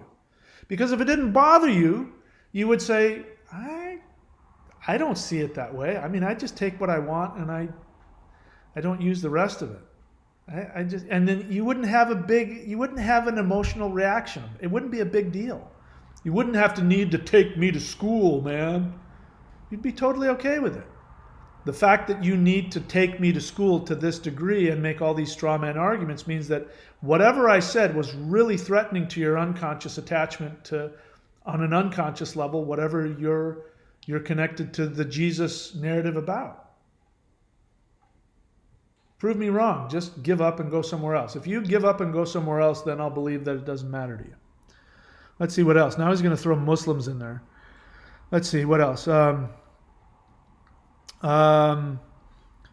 You must completely disregard everything Jesus said and pin his entire character on that one statement. No, I don't. That's straw man bullshit argument, Which, as I mentioned in an earlier point, may not have been the original text. It was in the original text. And the Muslims assert that it wasn't. That's because the Muslims made up their own. You don't see that? That doesn't really resonate to you, that somebody else in a completely different religion might not have an agenda to create a different Jesus so that they... And to you, because Jesus was, when Muhammad was writing, his, the Quran, Jesus was a big deal, even among all of the other people he was trying to convert. And so he used Jesus to, no, Jesus represents us. No, he didn't say that. He said this. Are you really that naive that you don't see that? And this is your argument? Come on, you're arguing against yourself here. Remember that the Bible has not only been through a number of version translations in English and other modern languages. Again, I already talked about that. That's bullshit. But that it was transcribed from a collection of ancient scrolls in ancient languages. Yeah, I know that. So if are you talking about the Bible or the New Testament? Do you know the difference? Do you know the difference between the Dead Sea Scrolls and the Christian religious texts? You obviously don't know the religion. The ancient languages that the Christian religion was built on is Koine Greek. I studied Koine Greek. I read it in its original language. So you're talking to the wrong guy if you think you're going to use those in all caps to yell at me and think you're going to put me in my place. I will school you very fast, young man. Which were originally not all together and whose translators could have gotten a lot wrong. Well, you don't know that since you don't know the original languages. You don't know if they got it right or wrong, do you? So for you, that's true. You don't know what the hell you're reading. I actually do. I actually know what the word believe is. You know, when the Christian writers say you have to believe in Jesus, I actually know what that means. Pistuo. I know what it means. I don't think you do. Taking a lot of liberties. Again, you don't know that. Furthermore, as I stated earlier, I agree that the Roman Catholic Orthodox co-opted the entire story for their own purposes, and who knows how much they deliberately inserted or twisted. Well, since you don't know, you can't make an argument. You have to be able to prove it. I, however, because I've studied it, I can tell you that the early church fathers who were Catholic, they were all looking at the texts that were around. There was a very strong tradition in sticking to the books of the Bible that we currently have. They had access to all of the texts that we have, you know, the different texts that today we still read, and, you know, that born-again Christians and Lutherans and Catholics all use those same original texts. So let me just dispel that myth that Catholics have one version of the Bible. No, everybody has available. Because bear in mind, the Protestants were once Catholics. So everybody was originally a Catholic. And the Catholic Church, you know, shared amongst themselves. They really wanted to know what the original Christian teachings were. They really did. So this is just nonsense. And you're talking out of your ignorance. You don't have the first clue what you're talking about. You're just repeating what you've heard from somebody else, and it jives with your narrative of wanting to stay in no man's land and happy, you know, fluffy cotton candy Jesus who covers over your need to hate yourself. All right, what else? So taking all of that into consideration and bringing this back to the point, none of that is useful in stating that the overall character of Jesus can be summed up as being an unconscious asshole. I absolutely can say that. The guy decided for you. He took your sins onto himself. He decided he was going to die for you, and then it didn't even work. Because, you know, if you didn't believe in him, it didn't work. And then look at what happened to the rest of the world. Has anything gotten better? Did the Christian religion bring any positivity to the world? No, it brought death, slavery, the Inquisition, prejudice against sexual choice.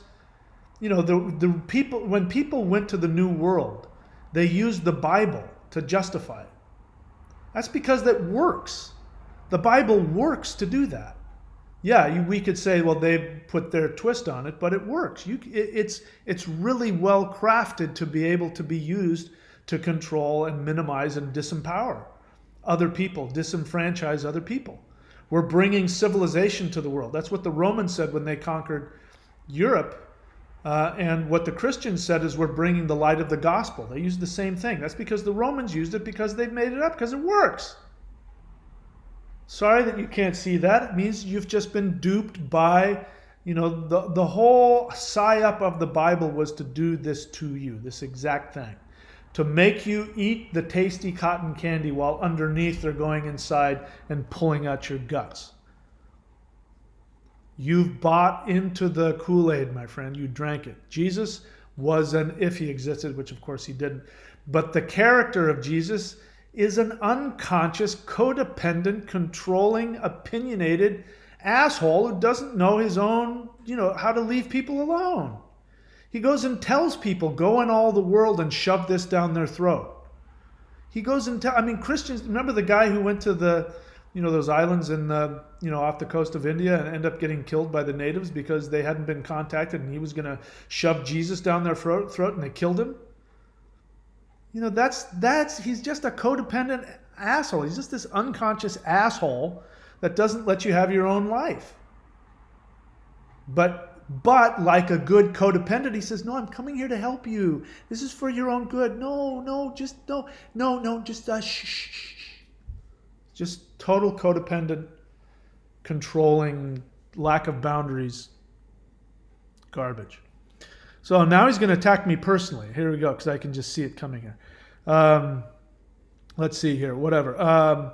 16, 1440, ThunderWizard calls God. So now he's gonna defend Jehovah, a narcissistic, psychopathic, murderous nutbag.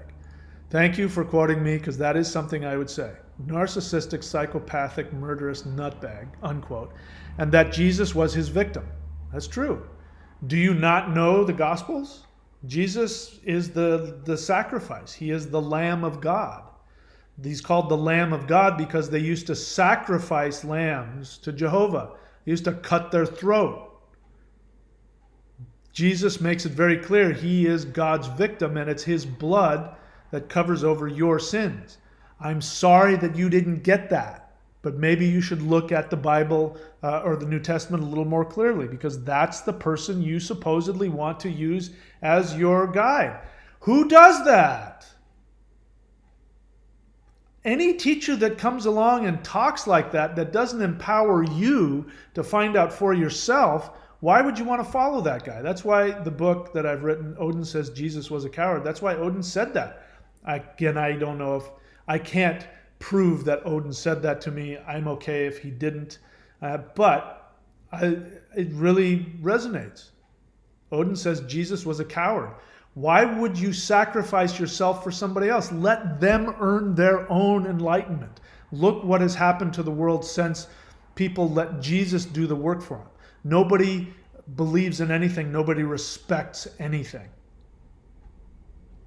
Yeah, he's an unconscious asshole. And yes, God the Father murderously, ritually murdered his son for your sins, and he put onto him, and this is in the Bible, he poured all of his rage that he had for you, somebody that he created, supposedly, in his own image, but you're not perfect.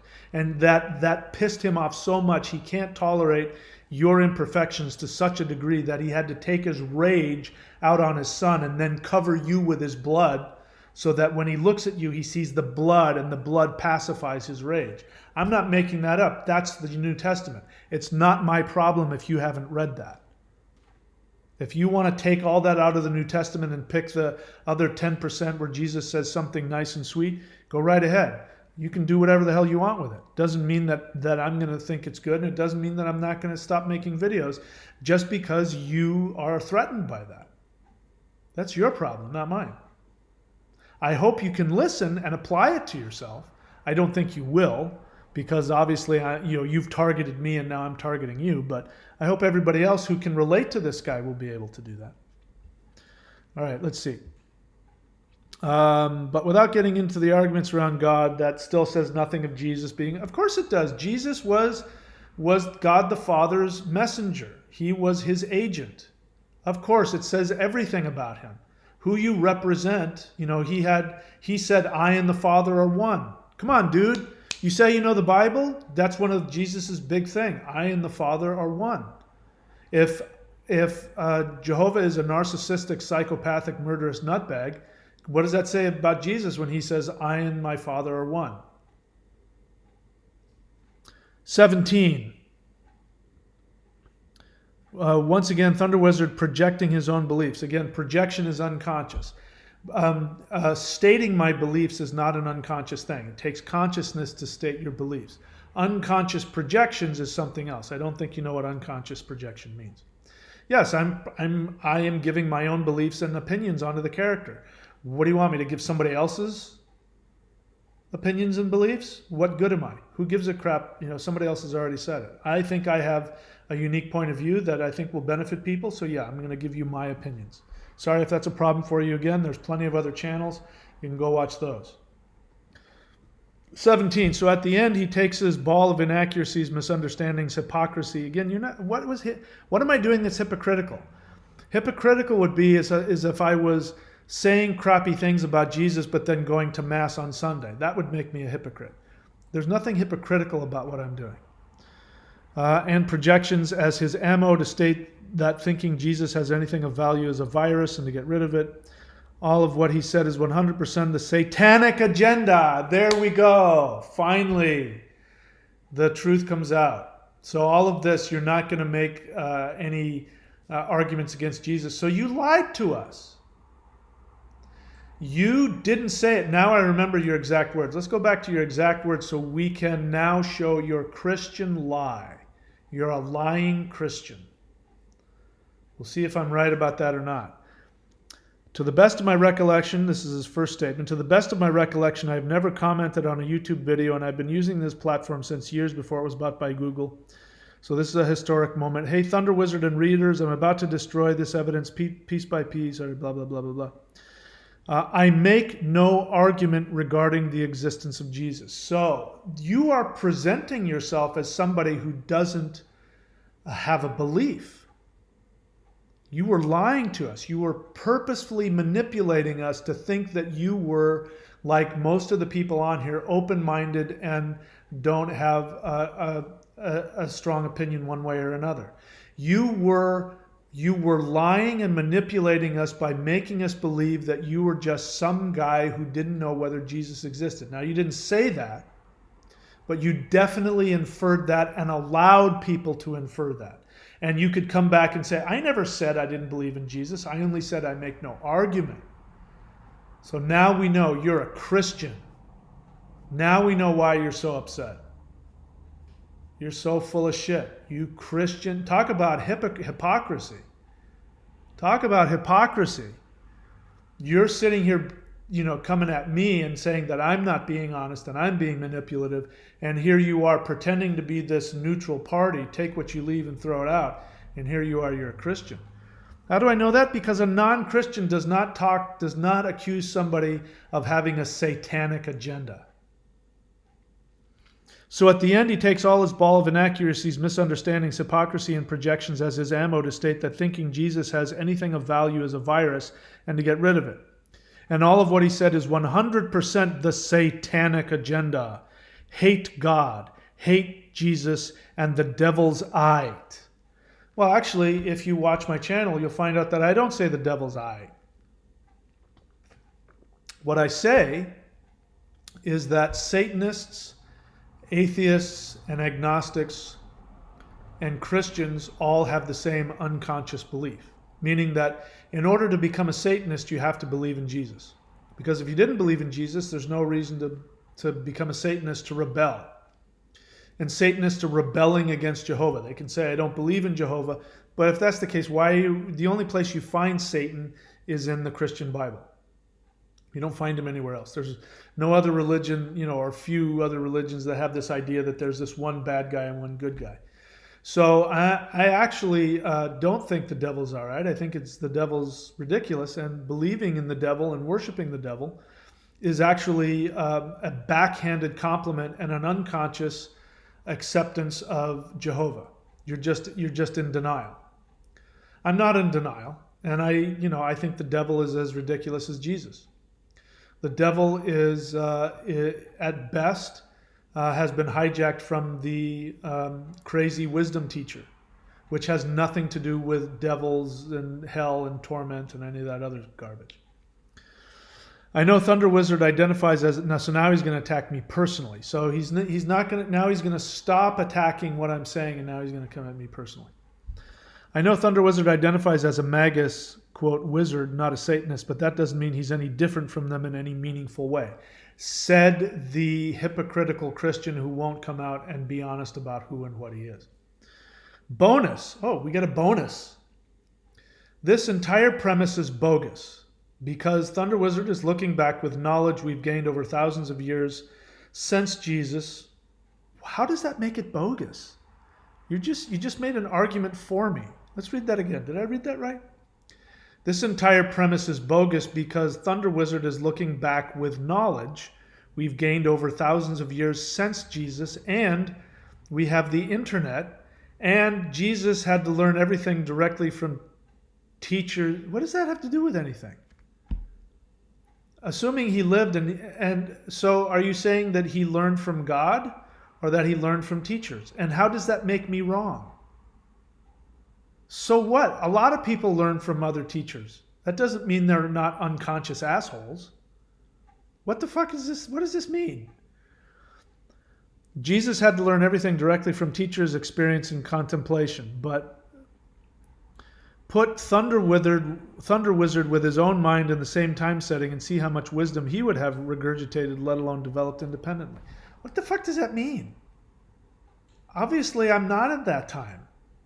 It doesn't mean I would have, if he walked around, I might have been one of those guys that said, who the fuck does this unconscious asshole think he is?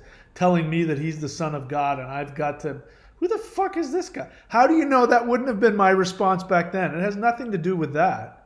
The fact that I'm able to look back in time and use things like history and science and doesn't in any way take away. I'm sorry that again offends you, that I'm using objective reality to disprove your subjective emotional agenda. I'm sorry that bothers you. Anyway, now let's go on. He says, P.S.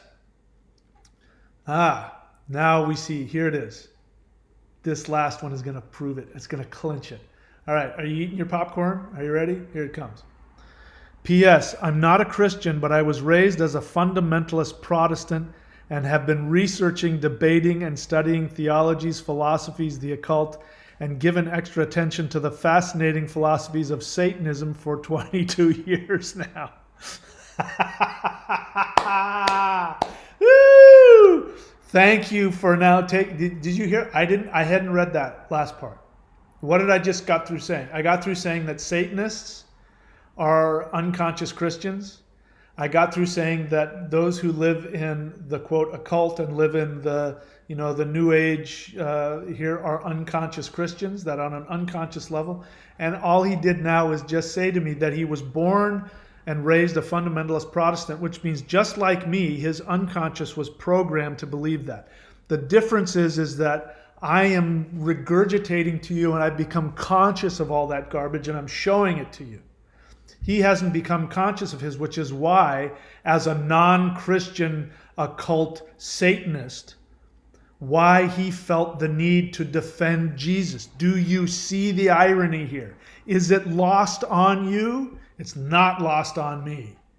My friend, why are you attacking me if you claim to have done all this? You are the person I'm making these videos for. You're the person. Watch all my other videos and apply it to yourself. And every time you feel that rage within you to need to put me in my place, ask yourself if it isn't your unconscious fear of blasphemy. Didn't I say that in the beginning? I said that this guy has an unconscious fear of blasphemy. Now I know why. And I said, if you watch that video, Jesus is an unconscious asshole, I say in the beginning how frightened I am to even use that word because it goes against all my unconscious programming and I'm consciously pushing. It's a spiritual work to push myself past that, to get myself past that toxic garbage. Here's a guy, he's proving. He's exactly like me. He's not facing it. So I have nothing against you, bro, but if you think you're going to come on my channel with this unconscious crap and I'm not going to be able to eviscerate you in front of the whole world, you're very wrong. I'll be very interested to see if he watches this and comes back and says anything. And again, I feel for everybody. Look, let me tell you why I do this.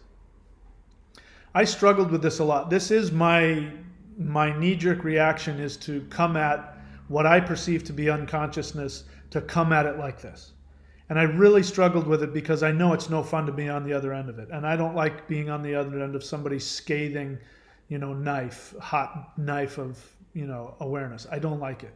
And I don't like being made fun of and all that kind of stuff. And I really struggled against it until I saw that people were benefiting from it and that people were learning. And then when if you watch it, you can see the interview with one of my astrologers who taught me astrology.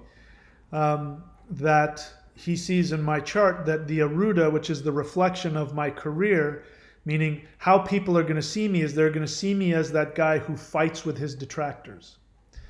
In other words, that's going to be one of the things that makes me successful in my business and my career. So if I want to be successful, this is why I do this. But you benefit from it. You benefit from the discussion, and you benefit from what I bring to it. I mean no harm to anybody. Not Archives of Lilith, not this guy. I mean no harm to anybody. But if you are going to show your private parts to the whole world, then you have to be prepared for people to take a look at it with a microscope.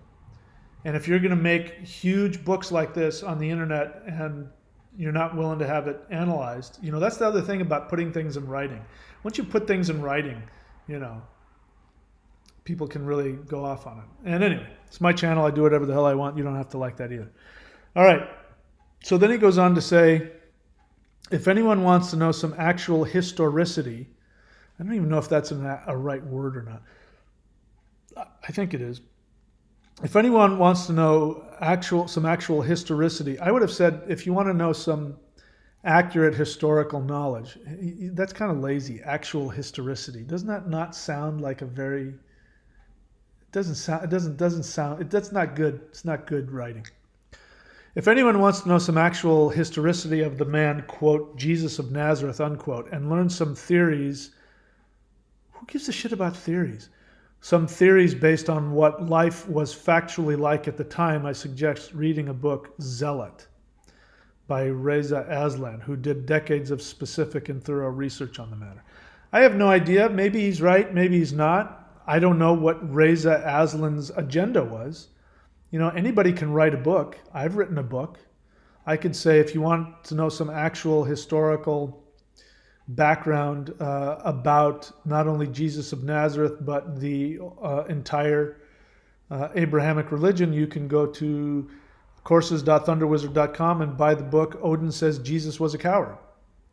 And you'll get schooled on a lot of stuff. And maybe, this guy, what's a Punjabi Cham, what is his name?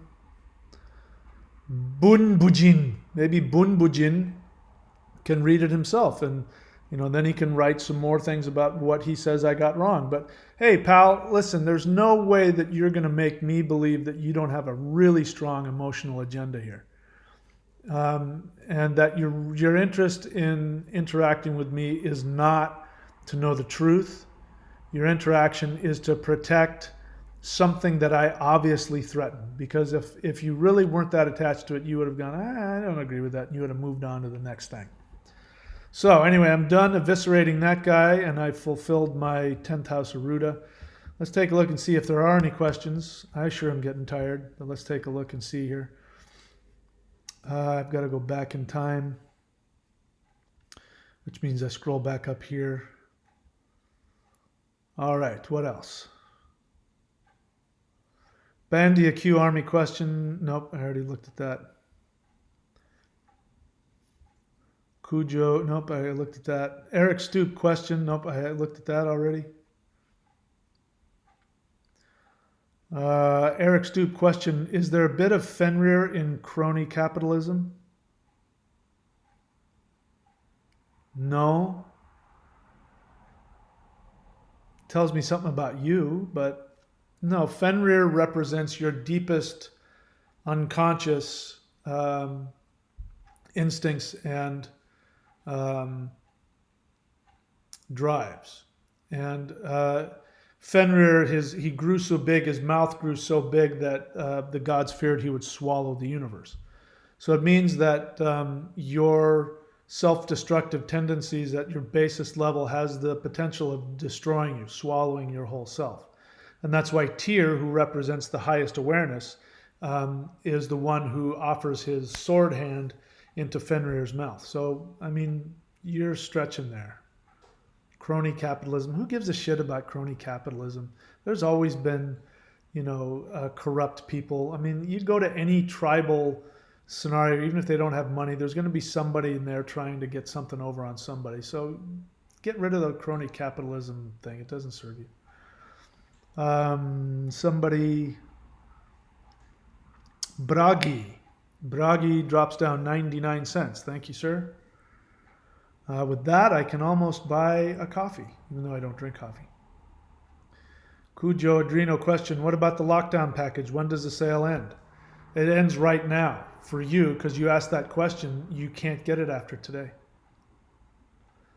I don't know. I reserve the right to end it whenever I want. Don't wait around, because things are going to start turning around right now. Things are turning around here. They're going to start turning around everywhere else. So I wouldn't wait. What else?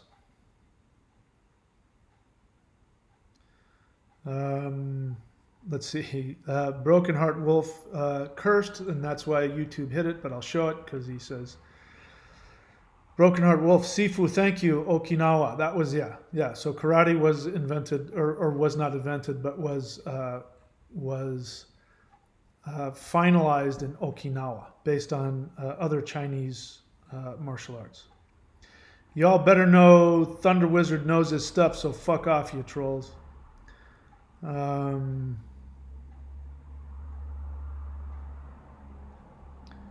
What else? Bragi. So Broken Heart Wolf, how do I know you? How do you know the name of the art? Did I teach it to you? How do I know you? Where do you know me from?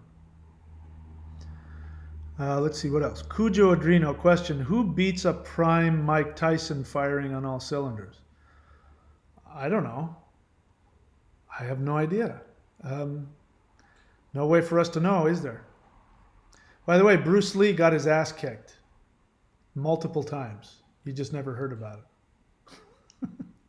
I won't say any more than that, other than there are people alive today who know that he got his ass handed to him. He wasn't what he made himself out to be. But you know what? He lived up to his Aruda, and he lived up to his purpose, and he was a very, very skilled martial artist, very skilled. He wasn't as badass as he thought he was, and he was afraid of real experts, and he stayed the hell away from them. There's a reason why he didn't pick a fight with, who was the other guy that he did that movie with? Who was the blonde guy? Fuck, I'm so tired. What was his name? You know what I'm talking about, right? The guy, you know what I'm talking about. The white guy who did that movie with him. There's a reason why he didn't pick a fight with that guy. It's because that guy was a professional fighter. He was, he was like, he could hold his own. Bruce Lee fought people that weren't as good as him, and even that one fight where which supposedly made him, where he, to his credit, he was being bullied by the local Chuck Norris. Yeah, there's a reason why he didn't pick a fight with Chuck Norris. Chuck Norris doesn't come out and say it, but when people ask him, did he fight with you? Did you guys spar? Chuck Norris says, well, I was a professional fighter. Meaning that, and now if you're a martial artist, you know that he just dissed him big time. He just said, well, of course he didn't pick a fight with me. I've proven myself in the ring against real fighters. And Bruce Lee hadn't. Bruce Lee was, he was a street fighter who had earned a reputation, and he had made up his own thing, and and he had a lot of charisma, and he was really good, and he could punch really hard, and he was really fast and all that, but it didn't mean that he was as invincible as he came across. And that first fight that he was in that supposedly made him, when he was in, I believe it was San Francisco or Seattle, I can't remember which, where the local Chinese people were telling him he couldn't teach Guaylo, the round eyes. He couldn't teach white people their sacred arts. He said no, and I'm going to do it. And if I challenge you to a fight, then, and to his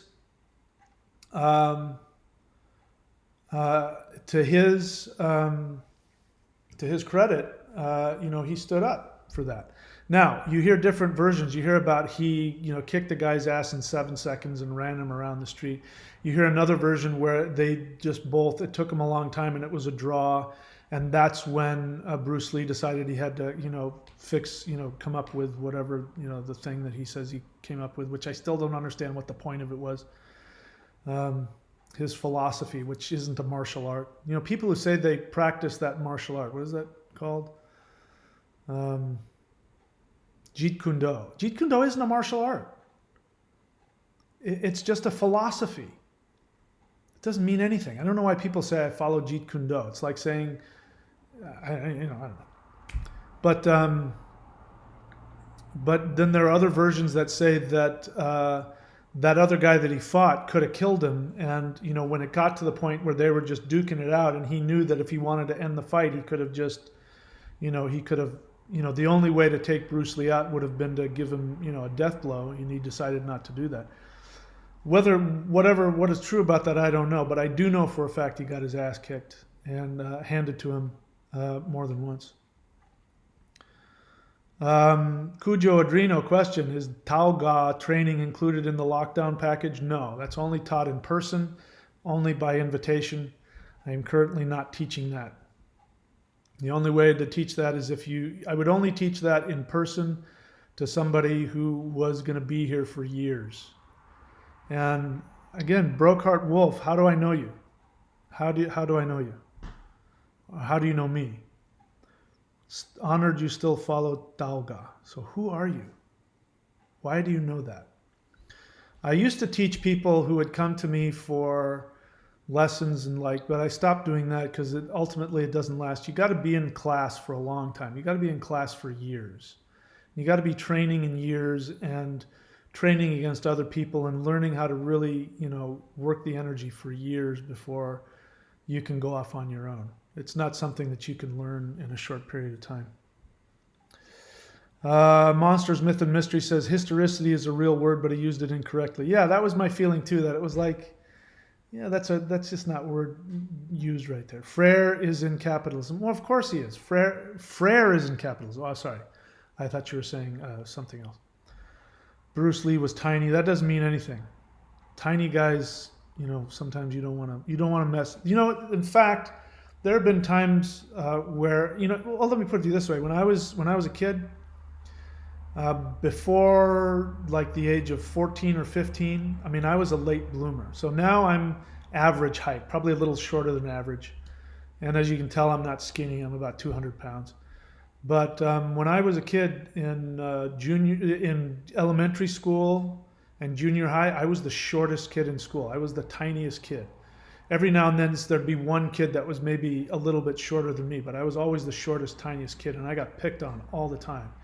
And I ended up being the last guy you ever wanted to fight. You know, and I would fight the biggest guy, you know, and I didn't care. I'd fight anybody. And so tiny guys, you don't want to mess with tiny guys because they got something to prove. You know, tiny guys learn real quick how to fight because they get picked on a lot. You know, and they punch hard and they punch in places, you know, that you're not supposed to punch, and they do things you're not supposed to do. Yeah, nobody messed with me. I was little. He did it lifting weights. I heard that too, yeah.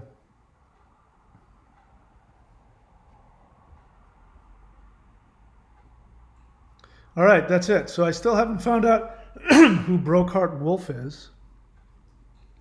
I'd still like to find out who you are. I have some suspicions. I have suspicions of two people I think you might be. And the fact that you're not telling me who you are makes me believe you're the person I think you are. And if you are, how are you doing? How have you been? You doing all right? Haven't heard from you in a while. Anyway, I hope you're doing well, my friend. Yeah, I still practice Tauga a little bit, but for the most part, I'm staying in my physical body because I want to enjoy my physical strength before I get too old. And then my plan is when I start, you know, losing testosterone and I can't surf and I can't lift weights and do all that fun stuff, then the last stage of my life, my plan is to get the fourth set, if you know what that is. I don't know if it'll happen or not, but we'll see. Anyway, that's it for me, guys. Hope you're doing well. And that's it for now. I talk to you all later.